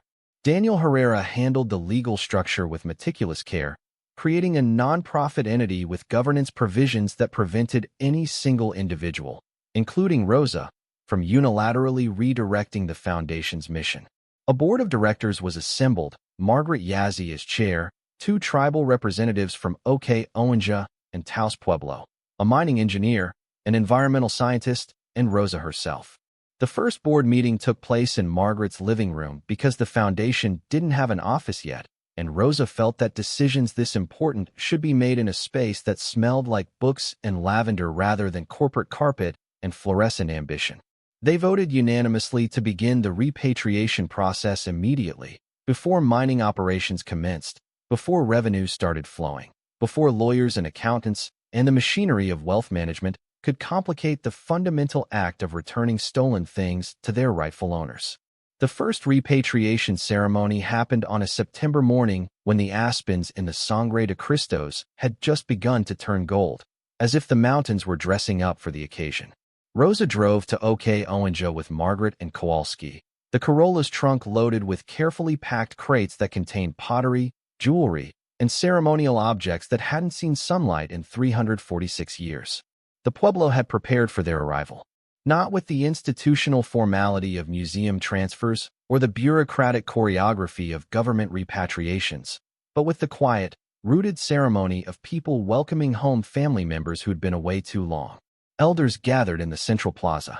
Traditional songs rose into the cool morning air. Children watched from doorways, not fully understanding the significance, but sensing in the adults' faces that something important was happening. Clara Trujillo, the elder who'd accepted Rosa's offer months earlier, stood at the center of the gathering. Her hands trembled as Rosa placed the first pottery vessel into them, a black and white painted bowl dated to approximately the 14th century, decorated with rain cloud symbols and the distinctive Tewa design vocabulary that Rosa had learned to recognize through Margaret's patient teaching. Clara held the bowl to her chest and closed her eyes. The song that came from her throat was not words exactly, not melody in any Western sense, but something older and more essential. A sound of recognition, of homecoming, of grief and gratitude woven so tightly together that separating them would have destroyed both. Rosa stood with tears running down her face and felt, for the first time since this journey began, that she understood why her father had chosen her. Not because she was the smartest or the strongest or the most strategic of his children, because she was the one who could stand in this moment and feel it, truly feel it, without calculating its value or measuring its utility or reducing it to a transaction. Alejandro would have turned this into a photo opportunity. Miguel would have stood in the background, uncomfortable, waiting for it to end. Rosa stood in the middle and let it break her heart, because some things needed to be felt with the full weight of their history, and the heart was the only organ capable of bearing that kind of load. 14 pottery vessels were returned that day, each one received individually by an elder who spoke its significance to the gathered community, each one documented by the Foundation's team, cataloged for the permanent record, and then released from documentation into life, because these weren't museum pieces anymore. They were family heirlooms coming home. Over the following months, similar ceremonies took place at 6 other Pueblo communities, each one different, reflecting the unique traditions and protocols of the receiving community. At Taos Pueblo, The return of a turquoise and shell necklace attributed to a pre-contact ceremonial tradition was received with a 3-day celebration that Rosa and Marisol were invited to attend as honored guests. At San Ildefonso, the return of ceramic vessels bearing the distinctive black-on-black pottery style that Maria Martinez would later make world-famous was met with quiet reverence, and a private ceremony Rosa was not permitted to witness, which she respected without question. The Mixtec and Aztec artifacts required a different approach. Margaret's research identified their probable origins in central Mexico, and the Foundation coordinated with the Mexican National Institute of Anthropology and History, INH, to arrange their repatriation. The process involved diplomatic channels, cultural attaches, and enough paperwork to make Rosa's paralegal training feel like preparation for exactly this moment. When the final shipment of metalwork and ceramic pieces was delivered to INH representatives in Mexico City, the ceremony was broadcast on Mexican national television and covered by international media outlets. Rosa declined every interview request. The Foundation issued statements through Margaret and the board, and Rosa's name appeared in coverage as the anonymous benefactor, or the Delgado heir, or simply the woman who returned the treasure. She didn't want recognition. Didn't want her face associated with generosity because generosity implied she'd had a choice, and she hadn't. Not really. Eduardo had made the choice for her by raising her to be the kind of person who wouldn't keep what didn't belong to her. The mining operation began in October, managed by a team Castillo assembled from engineers who specialized in small-scale, environmentally responsible extraction. The approach was surgical rather than industrial. Targeted tunnels accessed the richest gold veins while leaving the main historical chamber intact. Environmental monitoring stations surrounded the site, measuring air quality, water runoff, soil stability, and a dozen other parameters that ensured the mountain's ecosystem remained healthy. Rosa visited the site weekly, always parking at the clearing where the horse trough sat, always pressing her palm against the warm stone before proceeding to the mine entrance. The trough had been designated a protected historical landmark by the state of New Mexico, the marker stone that had guided 3 centuries of treasure hunters now preserved for future generations to study and marvel at. The first gold shipment left the mine in November, 47 pounds of refined gold worth approximately $1.2 million at current market prices. Rosa held one of the bars before it was loaded for transport, felt its impossible weight for its size, its warmth, the way it caught light, and seemed to generate its own luminance. Beautiful and dangerous and valuable and meaningless all at the same time. Your great-grandfather held a piece just like that. Margaret stood beside her at the mine entrance. Esteban's journal describes the weight of it, the way it made his hands shake. Not from strain, but from understanding what it meant. What did it mean to him? Temptation. He writes about being tested, about holding gold in one hand and his family's future in the other, and understanding that they were the same hand. Margaret's voice carried the cadence of a woman who'd spent years translating another man's private thoughts. He chose family. Every generation of Delgados chose family. And now you have too. Rosa set the bar down, watched it loaded into a secured transport vehicle. It doesn't feel like a choice. It feels like inevitability. Like the mountain decided a long time ago how this would go, and I'm just following the path it carved. Maybe that's what the right choice always feels like. Not dramatic. Not heroic. Just necessary. Margaret squeezed her arm. Your father would be proud. I know. Rosa said it without hesitation, without the self-doubt that had colored every statement she'd made about Eduardo for months. She knew because she could feel it, not in the mystical sense of spirits hovering nearby, but in the practical sense of a daughter who'd finally understood her father well enough to predict his reactions. Eduardo Delgado would have stood at this mine entrance, watched the gold being loaded, nodded once, and gone back to check on the cattle. Because cattle needed feeding regardless of how many millions sat underground, and the work of living didn't stop just because the work of surviving was done. The Foundation's first full year of operation exceeded every projection. Mining revenue totaled $38 million after costs, which the board allocated according to Rosa's original vision. 1/3 to tribal communities, distributed through grants that funded language preservation programs, youth education initiatives, cultural centers, and elder care facilities. 1/3 to the Regional Community Development Fund, which provided scholarships to 142 students, housing assistance to 67 families, and seed capital to 23 small businesses. 1/3 to foundation operations, staff, and the Delgado Family Trust. Rosa's personal share, after the trust provisions for Marisol's education and the family's living expenses, came to approximately $2.4 million for the year. More money than she'd ever imagined possessing, and yet a fraction of what she could have claimed if she'd chosen differently. If she'd kept everything, if she'd hired extraction companies to strip mine the mountain and sell the ore to the highest bidder, if she'd treated the treasure as personal wealth rather than communal responsibility, the number would have been staggering. She didn't regret the path she'd chosen.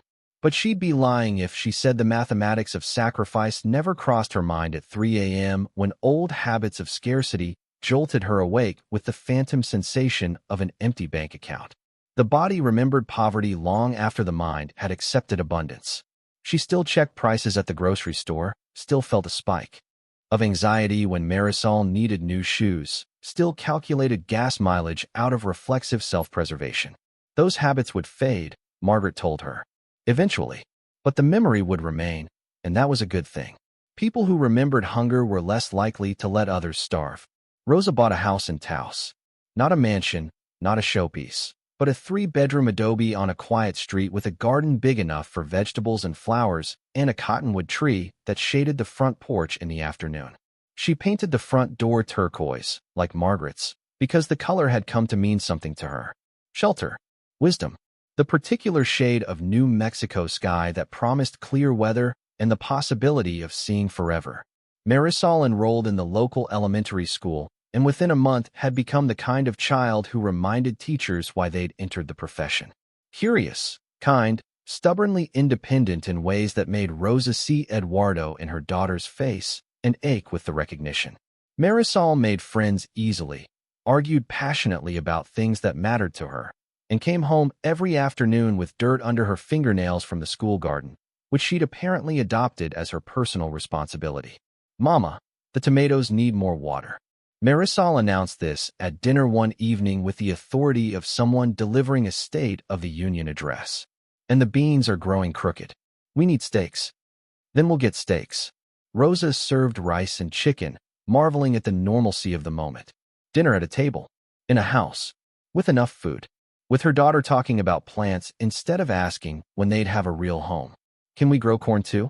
Real corn, not store corn. Mrs. Martinez says you can grow blue corn here if you know how. We can try. And sunflowers. For the bees. Because bees need help right now. Sunflowers too." Marisol considered this, then nodded with satisfaction. "Papa would like our garden. He always said plants are just dirt that decided to try harder." Rosa's throat closed. David had said that, years ago, standing on their apartment balcony in Albuquerque, tending a single tomato plant in a clay pot. Dirt that decided to try harder. She hadn't known Marisol remembered, hadn't known that a child who was 4 when her father died could carry his words forward like seeds in a pocket, waiting for soil deep enough to plant them in. "He would love our garden, baby. He'd love everything about our life right now." The reconciliation with her brothers came not through a single dramatic conversation, but through the slow, awkward, painful process of people who shared blood learning to share honesty. Alejandro made the first move, which surprised Rosa, because Alejandro had never been the one to bend. A letter arrived at her Taos house 3 months after the court hearing. Handwritten, which was itself a statement, because Alejandro conducted all business through lawyers and emails, and the impersonal efficiency of people who preferred distance to vulnerability. "Rosa, I've spent 3 months being angry. At you, at Dad, at the lawyers, at the mountain. Angry at everything except the one thing that actually deserves it, which is my own behavior. I took the ranch house because I thought I'd earned it. Thought 23 years of work entitled me to the biggest share. Thought being the oldest meant being the most deserving. Thought your leaving meant you'd forfeited your right to equal treatment. I was wrong about all of it. Dad worked that ranch for 40 years. Not 23. He built it from nothing, and he had the right to decide where it went. The fact that he chose you, that he trusted you over me and Miguel, that should have made me proud of my sister instead of resentful.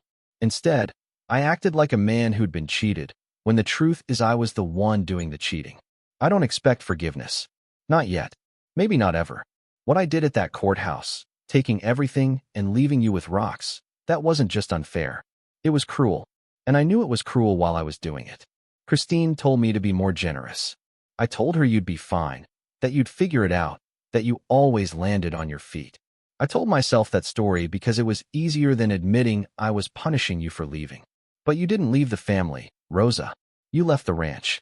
There's a difference, and I was too stubborn and too proud to see it. Just like Dad was too stubborn to pick up the phone and call you. We're all stubborn in this family. Maybe that's our real inheritance. I don't want your money. I don't want a share of the gold or the foundation or any of it. You earned that through Dad's trust, and he earned the right to give it however he wanted. What I want is my sister back.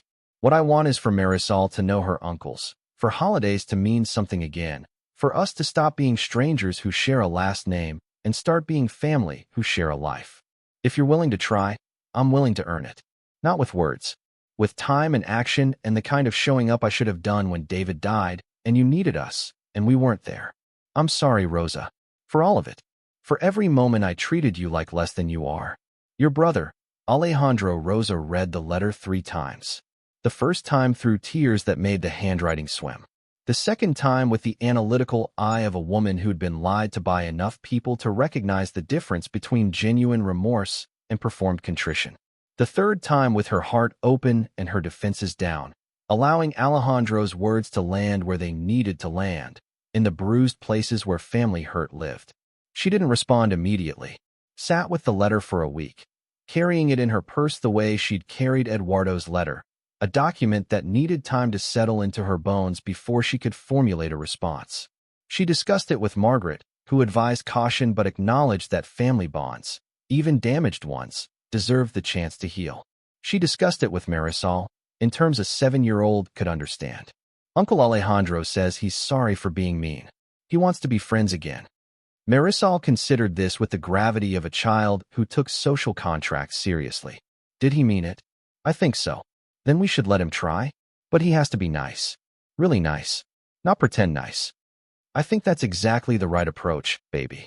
Rosa wrote back a week later. Short, direct, honest in the way Eduardo had taught her to be without knowing he was teaching. Alejandro, I read your letter 7 times. Once for every year we lost. I'm not ready to pretend everything's fine, but I'm willing to try being family again if you're willing to do the work. Thanksgiving is at my house in Taos this year. You, Christine, and the kids are invited. Miguel and Patricia too.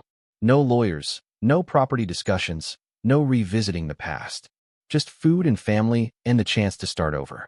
Dad would want us together. I think he'd also want us honest with each other, which means this won't be easy. But nothing worth having ever is. I love you. I've always loved you.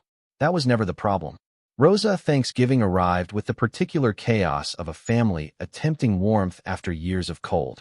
Alejandro and Christine drove from the ranch with their 2 teenage children, who were awkward and polite in the way of young people who sensed they were participating in something significant without fully understanding what.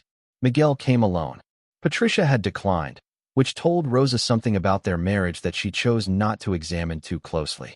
The house was too small for 9 people, which turned out to be a blessing. Tight spaces forced proximity, and proximity forced interaction. Alejandro helped Rosa in the kitchen, peeling potatoes with the same deliberate concentration he brought to everything. And for 20 minutes they didn't talk about gold or courts or inheritance.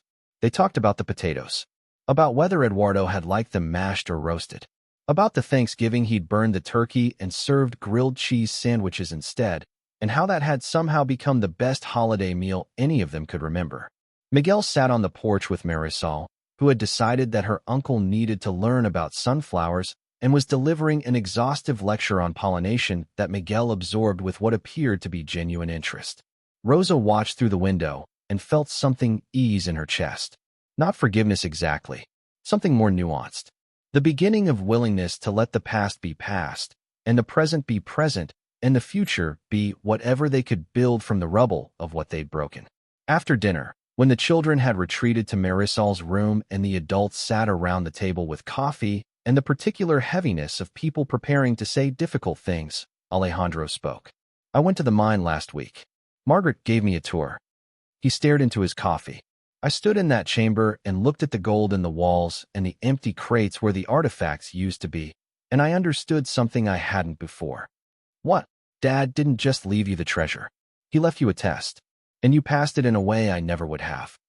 Alejandro's voice carried the particular rawness of a man confronting his own inadequacies.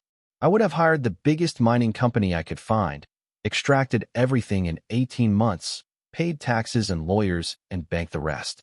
I would have called it smart business, and I would have destroyed the site, ignored the cultural artifacts, and spent the money on things that depreciated the moment I drove them off the lot. You don't know that for certain. Yes, I do. And so did Dad. Alejandro looked up, met her eyes. He knew me better than I knew myself. He knew that giving me the mountain would have been like giving a child a loaded weapon. Dangerous, irresponsible, and ultimately destructive. He set down his coffee. The foundation you've built, the repatriations, the community programs, that's what the treasure was for. Not us. Not our comfort. The world. And Dad knew you were the only one who'd see that. Miguel spoke for the first time all evening, his voice quiet but steady. I'm sorry too, Rosa. I followed Alejandro because following was easier than thinking. That's not an excuse. It's a confession. Rosa looked at her brothers across the table, saw in their faces the particular mixture of regret and hope that characterized people standing at the intersection of who they'd been and who they wanted to become. She thought of Eduardo's letter. The fighting wasn't what defined us. The love was. Her mother's words, passed through Eduardo, reaching Rosa across decades and death to deliver a truth that applied now more than ever. I'm not going to say it's okay, because it wasn't. Rosa's voice came measured, each word placed deliberately. But I'm going to say that I want to move forward. Dad spent his whole life protecting a secret because he was waiting for the right moment. Maybe this is ours. The right moment to stop being divided and start being family again. Alejandro's hand found hers across the table. Rough palm, calloused from ranch work that was real even if his motivations hadn't always been pure. Miguel's hand joined, and for a moment the three Delgado siblings sat connected, bound by touch and blood, and the complicated love of people who'd hurt each other badly and were choosing, deliberately, and with full knowledge of the risks, to try again. It wasn't dramatic. It wasn't a movie scene with swelling music and tearful embraces. It was three adults sitting at a table in a small house in Taos, holding hands and hoping that the grip would hold longer than the grief. Sometimes that's enough. Sometimes hope is just the willingness to keep your hand open when closing it would be easier. The second year of the Foundation's operation brought changes Rosa hadn't anticipated. The mine's output increased as Castillo's team accessed deeper veins, and revenue grew proportionally. The Community Development Fund expanded its reach, partnering with organizations across northern New Mexico to address systemic poverty, educational inequality, and healthcare access in rural communities. Rosa hired a small staff, 2 administrators, a grant coordinator, and a community liaison who'd grown up on a nearby pueblo and understood the cultural dynamics of the region with a depth no outsider could match. The Foundation's office occupied a renovated storefront on the Taos Plaza, with Margaret's archaeological library housed in the back room and a community meeting space that hosted everything from grant-writing workshops to traditional cooking classes. The tribal reparative investment programs began producing visible results. At OK Owenja, Foundation funding supported a language immersion school where children learned Tewa from elders who'd feared the language would die with their generation. At Taos Pueblo, a cultural center was being constructed that would house the returned artifacts and serve as an educational resource for the broader community. At San Ildefonso, a youth ceramics program taught traditional pottery techniques to teenagers who'd never touched clay before and discovered in it a connection to their ancestors that no textbook could provide. Rosa attended the programs when invited, always as observer rather than participant, always aware that her role was to facilitate rather than lead. The money came from her family's mountain, but the work belonged to the communities it served. She'd learned this distinction early, when Clara Trujillo had gently corrected her during a planning meeting. You are generous, Mija. But generosity can become colonialism if the generous person forgets that the recipients have their own wisdom about what they need. Clara's ancient eyes held no judgment, only teaching. Ask us what we want, then provide it. Don't decide for us. That's what the Spanish did, and look where it got everyone. Rosa had absorbed this lesson like water into dry soil, allowing it to reshape her approach to every aspect of the Foundation's work. She asked more questions, made fewer assumptions, learned to sit with the discomfort of not knowing and the humility of admitting that her good intentions, however genuine, were not substitutes for the lived experience of the communities she served. Marisol turned 8 on a Saturday in March, and Rosa threw a party that would have been unimaginable 2 years earlier. 20 children from school, running through the garden, eating cake that Rosa had baked from one of Margaret's recipes, playing games that required no technology and produced volumes of laughter. Alejandro came with his family. Miguel came with a woman named Teresa he'd been seeing since his separation from Patricia, and who seemed to make him stand straighter and speak louder, as if her presence gave him permission to take up space he'd been ceding to his brother his whole life. Margaret presided over the celebration with the quiet authority of a woman who'd become grandmother to a child not her own by blood, but entirely hers by choice. She'd moved into the casita behind Rosa's house after her own health had begun to require proximity to someone who cared, and the arrangement had evolved into a multi-generational household that felt more like family than any formal structure could have created. "You've built something remarkable." Margaret settled into a chair beside Rosa, watching children chase each other through the garden. "Not just the Foundation. This." She gestured at the gathering. "This collection of people who found each other through catastrophe and chose to stay. We found each other through a horse trough." Rosa smiled. "That sounds ridiculous when I say it out loud. All great origin stories sound ridiculous. That's how you know they're true." Margaret reached for Rosa's hand. "Your father sent me a letter years ago, before he was ill. He described you as a child, sitting by the trough, talking to the stone. He said you were the only person he'd ever met who understood that rocks could listen. I was 8. I talked to everything. Rocks, trees, the cat. Children know things adults forget. They know that the world is alive, that stones hold memory, that the ground beneath our feet is not passive but patient." Margaret's grip tightened. "Eduardo never forgot. That's why he chose you. Not because you were the best candidate. Because you were the only one who still believed the mountain could hear you." Rosa looked at the Sangre de Cristos rising above the town, their peaks still capped with snow that would melt into the rivers that watered the valley, that fed the crops that fed the people who'd lived here for millennia before anyone called it New Mexico. The mountain was listening, had always been listening, and it had given back exactly what the Delgados had put into it across 4 generations of patience and sacrifice and stubborn, secretive, wordless love. 3 years after Rosa first walked into Margaret Yazzi's house in Taos, holding a letter from a dead man and a piece of gold-bearing quartz, the Delgado Mountain Heritage Foundation held its annual report event in the community meeting space on the plaza. The room was packed. Tribal leaders, local officials, foundation staff, community members who'd received grants or scholarships or housing assistance, and a handful of journalists who'd been covering the story since it broke. Rosa stood at the front of the room, wearing a dress she'd bought in a Taos boutique, not Goodwill, not discount, but not extravagant either. A dress that said she respected the occasion without pretending to be someone she wasn't. Marisol sat in the front row between Margaret and Alejandro, the 3 of them forming an unlikely family portrait that told the story of reconciliation better than any speech could. 3 years ago, I inherited 300 acres of mountain and a stone horse trough. Rosa's voice carried steady and clear through the room. My brothers took the house, the barns, the good land. They left me with what they thought was nothing. What they didn't know, what nobody knew except my father and his friend Margaret and the mountain itself, was that nothing was everything. She paused, let the words settle. My great-grandfather Esteban Delgado found the mine in 1889. He could have been rich. He chose to be a guardian instead. My grandfather knew the secret, could have sold it to mining companies, and lived like a king. He chose to be a rancher. My father Eduardo knew for 12 years. He could have changed our family's circumstances with a single phone call.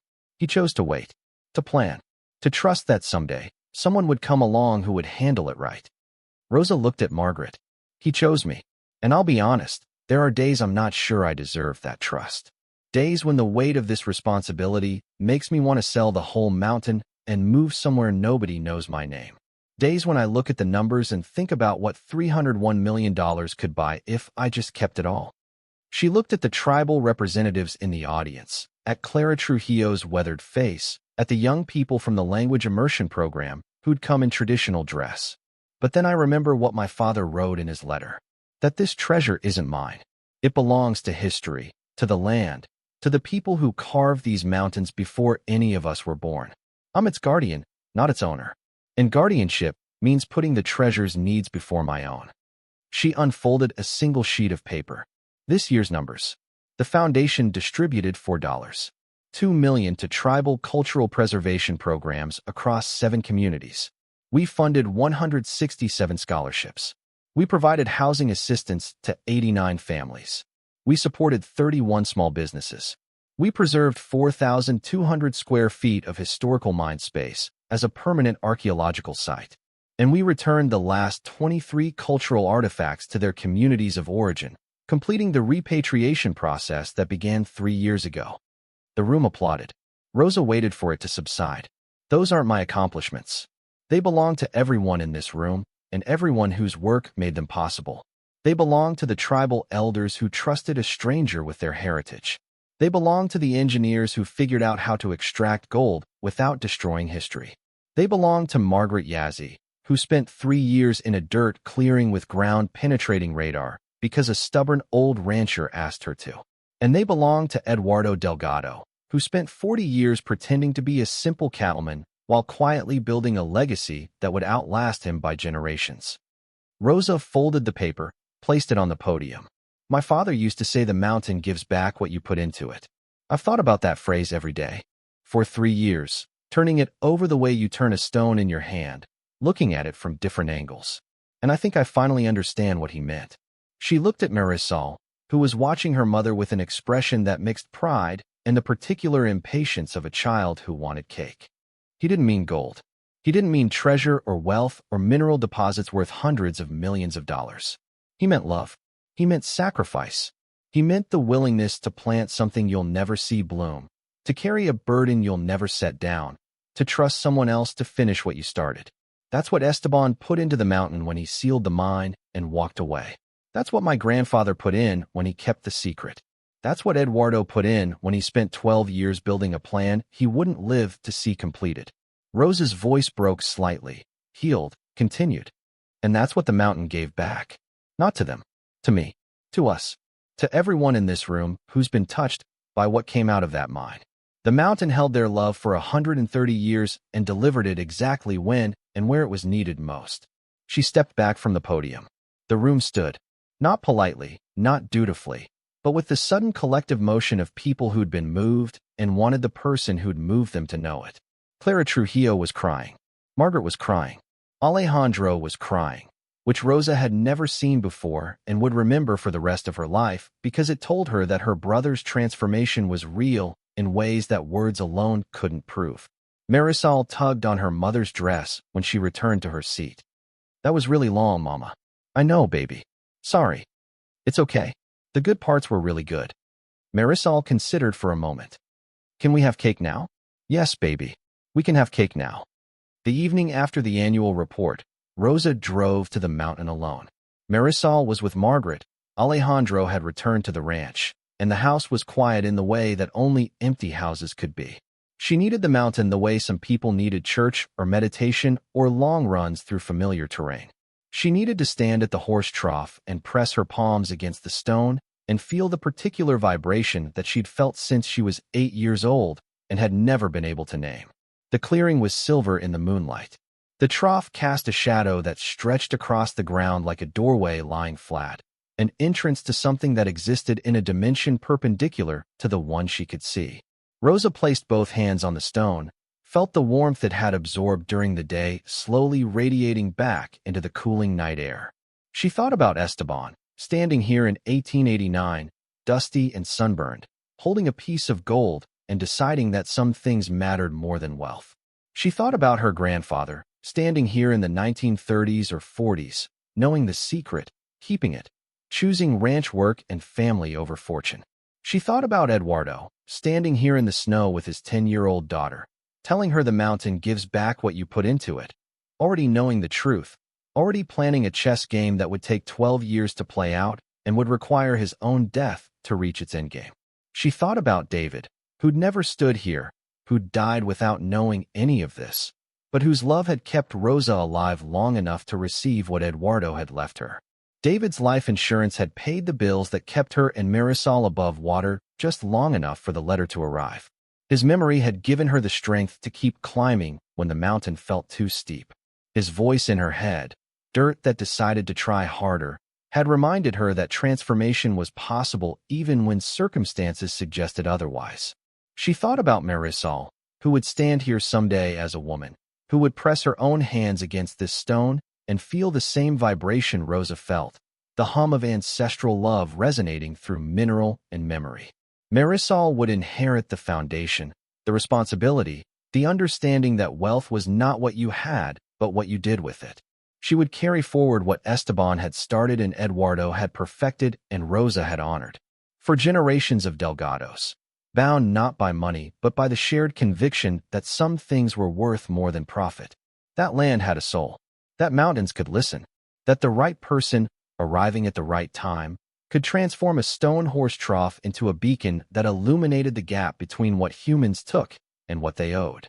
Rosa pressed her forehead against the stone, felt its coolness against her skin, and whispered words that traveled through granite into the earth, into the chambers below where gold still glittered in walls that had held it for millennia, into the mountain's heart where the echo of every Delgado who'd ever stood here still resonated. Thank you, Papa, for the mountain, for the secret, for trusting me when I hadn't earned it yet, for building a plan so audacious and so patient that only love could have designed it, for writing me a letter that I'll read every year on your birthday until I'm old enough to deliver it to you in person, for teaching me that the mountain gives back what you put into it, and for putting in enough love to last 4 generations and counting. She straightened, wiped her eyes, looked up at the stars scattered across the New Mexico sky like the gold in the chamber walls below her feet, brilliant and ancient and patient and permanent. The horse trough sat in its clearing, solid and warm and alive with the particular energy of objects that have been loved by enough people across enough years to absorb something of their spirits. Not cursed, not magical, not supernatural in any way that defied logic. Just a stone basin carved by a man who understood that the best hiding places were the ones nobody thought to look, because they were too obvious, too ordinary, too much like exactly what they appeared to be. Just a horse trough on a mountainside. Just 300 acres of rocky, unproductive, apparently worthless land. Just the inheritance nobody wanted, given to the sister nobody valued, containing everything that mattered. Rosa drove home through moonlight, past the sleeping town, past the plaza where her foundation had changed hundreds of lives, past the school where Marisol was learning to grow blue corn and sunflowers, past the house with the turquoise door where Margaret waited up, because old women worry even when there's nothing to worry about, and when she pulled into the driveway and saw the kitchen light burning warm through the window, she felt what Eduardo must have felt every evening for 40 years. Coming home from the barn to the house he'd built on land, he'd worked with hands he'd used to hold his children. Home, not a place, a feeling. The feeling of being caught by something larger than yourself, held by love that predated your birth and would outlast your death, anchored to earth that remembered everyone who'd ever walked across it and whispered their names to anyone patient enough to listen. The mountain gives back what you put into it. Esteban put in discovery and restraint. Eduardo put in 12 years of planning and a letter that crossed the boundary between life and death. Rosa put in trust and grief and the willingness to climb when climbing was the last thing she wanted to do. And the mountain gave back.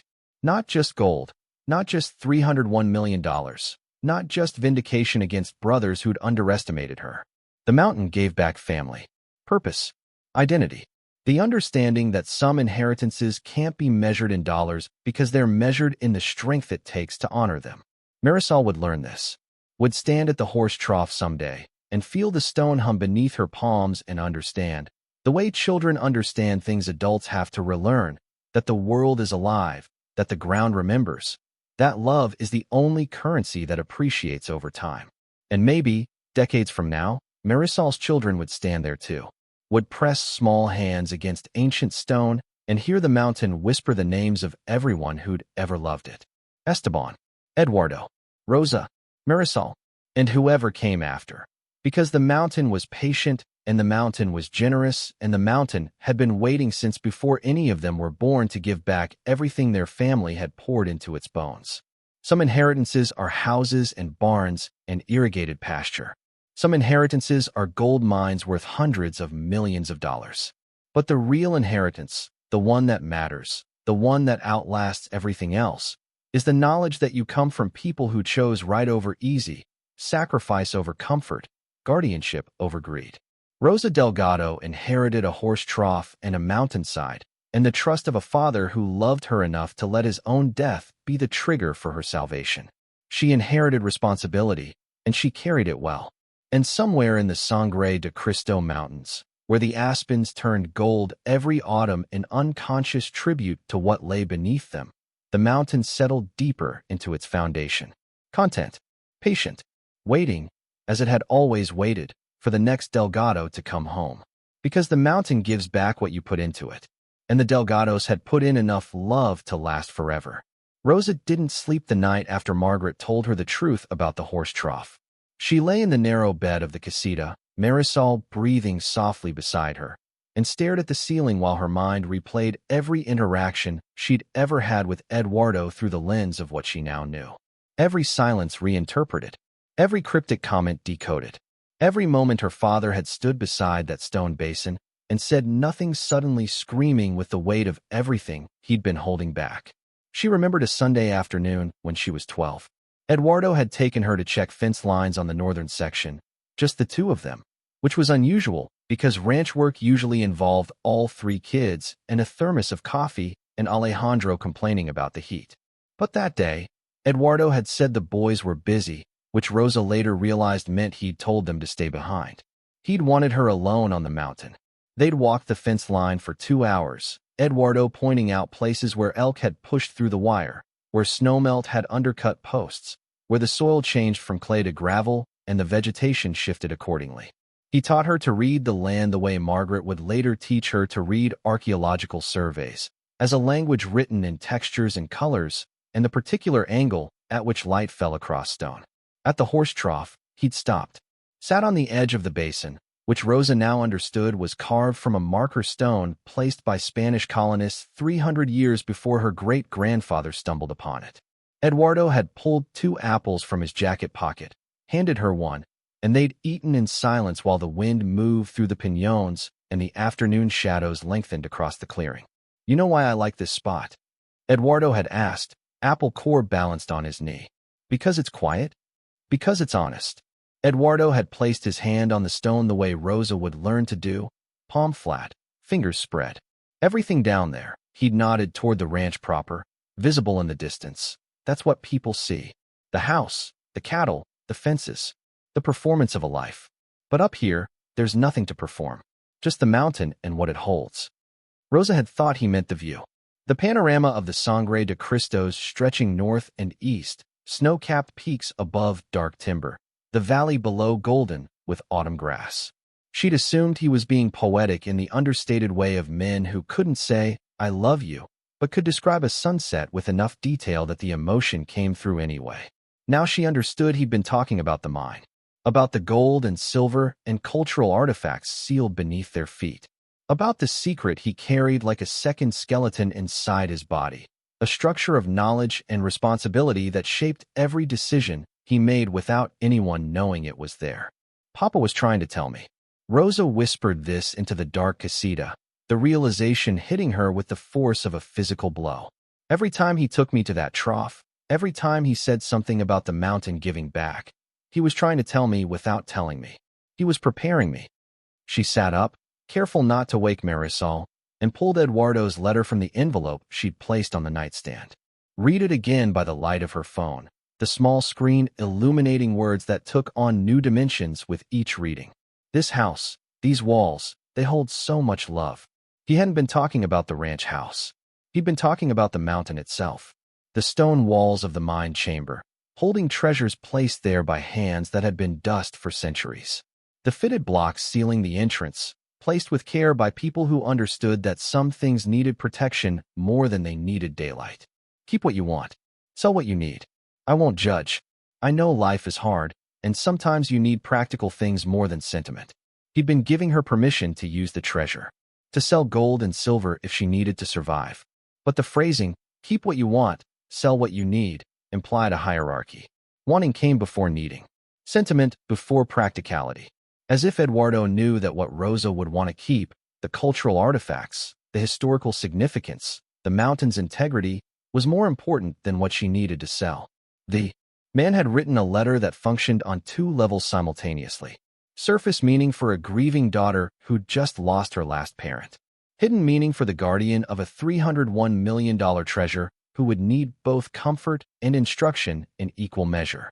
Rosa folded the letter, pressed it against her heart, and made a sound that was half laugh, half sob. Her father had been a genius. Not the kind recognized by universities or celebrated in obituaries.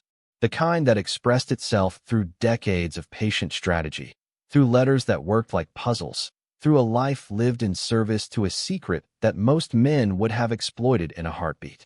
Eduardo Delgado, cattle rancher, fence mender, amateur philosopher, and the most sophisticated strategist Rosa had ever known. She'd spent her adult life underestimating him. They all had. And that, she realized, had been the point. The greatest camouflage wasn't invisibility. It was being exactly what people expected you to be, so thoroughly ordinary that nobody thought to look deeper. The first gold bar Rosa held from the mine weighed precisely 4 troy ounces. Castillo had placed it in her hands during the initial extraction assessment, and the weight of it had done something strange to her sense of reality. Gold wasn't supposed to be this heavy. The movies showed people tossing bars around like paperweights, but in truth, this single piece of refined metal pulled at her arms with a gravity that felt almost moral. The weight of what it represented, centuries of human desire, labor, obsession, and blood, compressed into a gleaming rectangle that caught the underground lights and threw them back as warm amber fire. That piece alone is worth approximately $53,000 at current market prices. Castillo had delivered this information with the professional detachment of someone accustomed to large numbers. Based on our core samples, the accessible deposits contain roughly 175,000 troy ounces of extractable gold at grades ranging from 0.3 to 1.8 ounces per ton.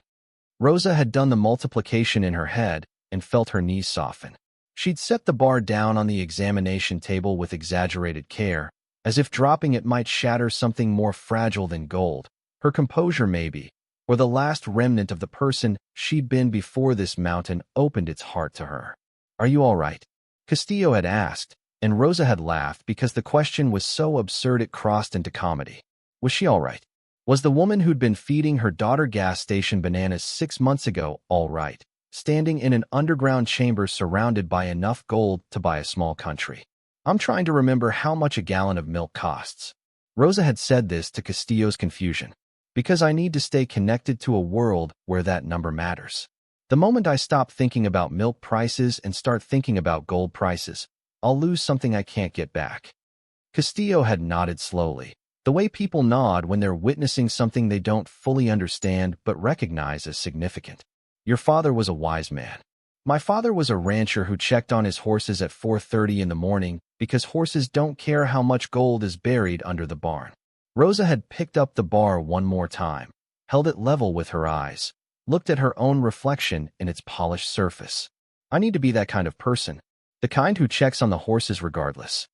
She'd set it down for the last time and walked out of the mine into sunlight that felt like absolution. The day Rosa officially paid off every debt she'd accumulated since David's death was a Tuesday in November. She sat at Margaret's kitchen table with a laptop and a checking account that contained more money than she'd earned in a decade of paralegal work and methodically cleared the ledger of her poverty. Credit card balances accumulated during months of survival mode. Medical bills from David's final weeks that insurance hadn't covered. The outstanding balance on the Corolla's registration. A library fine from Albuquerque that she'd been carrying like a stone in her shoe for 18 months. $3.40 for a children's book about butterflies that Marisol had loved so much she'd refused to return it. Rosa paid the library fine last. typed in the amount, confirmed the transaction, and stared at the zero balance screen for a long time. $3.40. The cost of a butterfly book. The cost of giving her daughter something beautiful during the ugliest period of their lives. The cost of being a mother who couldn't afford to buy a book but could afford to accrue a fine because some debts were worth taking on. She closed the laptop, laid her head on the kitchen table, and wept. Not from sadness. From the release of pressure she hadn't fully registered carrying. Every debt had been a weight, not just financial but emotional, each one a reminder of how close she'd come to complete collapse. Paying them off didn't erase the experience. The scars of poverty didn't heal just because the wounds were stitched with money. But the active bleeding stopped, and for the first time in 3 years, Rosa could breathe without the particular tightness that came from knowing the next emergency would be the one that broke her. Margaret found her there, face pressed against the table, shoulders shaking. The older woman sat beside her, placed one hand on Rosa's back, and said nothing. Because Margaret Yazzi understood that some releases needed to happen in silence, that words would have diminished the moment by trying to contain it, and that the only appropriate response to someone finally setting down a burden they'd carried too far was to sit with them while they remembered what it felt like to stand without weight. The scholarship fund touched Rosa in ways she hadn't anticipated. She'd expected to feel good about funding education, the way anyone felt good about charitable giving, a warm, abstract satisfaction that came from knowing numbers on a spreadsheet translated to opportunities for strangers. What she hadn't expected was the specificity of it. The individual stories that arrived in her inbox and settled into her chest like seeds. A 17-year-old girl from Española whose single mother worked 2 jobs and still couldn't afford community college tuition. A boy from Taos Pueblo who wanted to study environmental science because he'd watched the river near his home run dry 3 years in a row and wanted to understand why. A young woman from Chimayo who'd been accepted to the nursing program at UNM but couldn't afford the gas to commute, let alone textbooks and clinical fees. Rosa read every application personally, not because the foundation required it, the grant coordinator handled the formal review process, but because she needed to see the faces and read the words and understand that each scholarship wasn't an abstraction but a life redirected. A door opened. A path cleared. The particular miracle of someone being told yes after a lifetime of hearing no, or worse, hearing nothing at all because nobody was listening. She'd been that person, had sent resumes into voids and called hotlines that put her on hold and applied for assistance programs that required documentation she didn't have for benefits she'd never receive. She knew what it felt like to be invisible to systems designed to help people like her, to fall through cracks so wide they seemed intentional. The foundation couldn't fix those systems, couldn't repair the structural failures that allowed families to slide from middle class to homeless in the space of a medical diagnosis or a missed paycheck. But it could catch individual people at the moment of falling, the way Eduardo's mountain had caught Rosa, and give them something solid to stand on while they figured out the next step. "You're reading applications again." Margaret appeared with tea, set it beside Rosa's elbow. "It's midnight. This girl, Daniela, she's 18. Her father died in a construction accident. No life insurance. Mother doesn't speak English. 3 younger siblings. She got accepted to New Mexico State, but can't afford the deposit to hold her spot." Rosa looked up, eyes red. "The deposit is $200, Margaret. Her entire future is hanging on $200 she doesn't have." "Fund it." "I already did. Emergency disbursement. She'll have the money by morning." Rosa closed the laptop. But it shouldn't be this way. An 18-year-old girl shouldn't be one $200 payment away from losing her future. The system shouldn't require people like us to exist. The fact that it does means the system is broken. The system has always been broken. Margaret sat across from her, cradling her own cup. That's why people like your father built alternatives. Not because they thought they could fix everything, but because they knew they could fix something. One horse trough at a time. One seal mine at a time. One granddaughter at a time. Rosa sipped her tea, let the warmth spread through her chest. "Do you think he knew? When he stood at that trough with me when I was 10, do you think he already knew I'd be the one?" "I think he hoped." Margaret's voice carried the tenderness of someone who'd known Eduardo well enough to understand his particular brand of faith. Hope isn't certainty. It's the willingness to plant a tree you might never sit under. Eduardo planted you beside that horse trough when you were a child, watered you with stories and silences, and the kind of love that expresses itself through showing rather than telling. He couldn't know you'd grow into the person the mountain needed, but he could hope, and he could plan, and he could trust that the combination of hope and planning and trust would be enough. Was it enough? Margaret smiled the smile of a woman who'd spent her career uncovering things other people had buried and understood that the most important discoveries weren't the ones you found in the ground, but the ones you found in yourself. Look around you, Mija. You tell me. Rosa looked around the kitchen, at the tea cooling in her hands, at the laptop that had just changed an 18-year-old girl's life with a $200 keystroke, at the window where the Sangre de Cristos stood black against a star-filled sky, holding their treasures the way they'd always held them, patiently, faithfully, waiting for someone to come along who deserved to receive them. It was enough. It had always been enough. And it always would be, as long as there were Delgados willing to climb the mountain and press their hands against the stone and listen for the heartbeat underneath. Rosa finished her tea, kissed Margaret's forehead, and went to bed. Marisol was already asleep, one arm thrown over her head, the other clutching a stuffed butterfly she'd bought with her own allowance money at the Taos flea market. 7 years old, and already learning to choose things with wings. Rosa pulled the covers over her daughter, lay down beside her, and closed her eyes. Tomorrow there would be more applications to read, more decisions to make, more of the endless work that came with being guardian of a treasure that belonged to everyone and no one.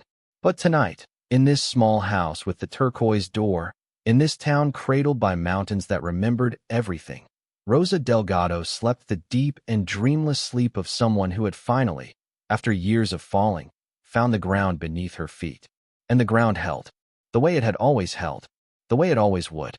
Thank you so much for watching until the end. If you love this story, check out the other videos on your screen now. I think you'll really enjoy them. And don't forget to subscribe if you haven't already. See you in the next story.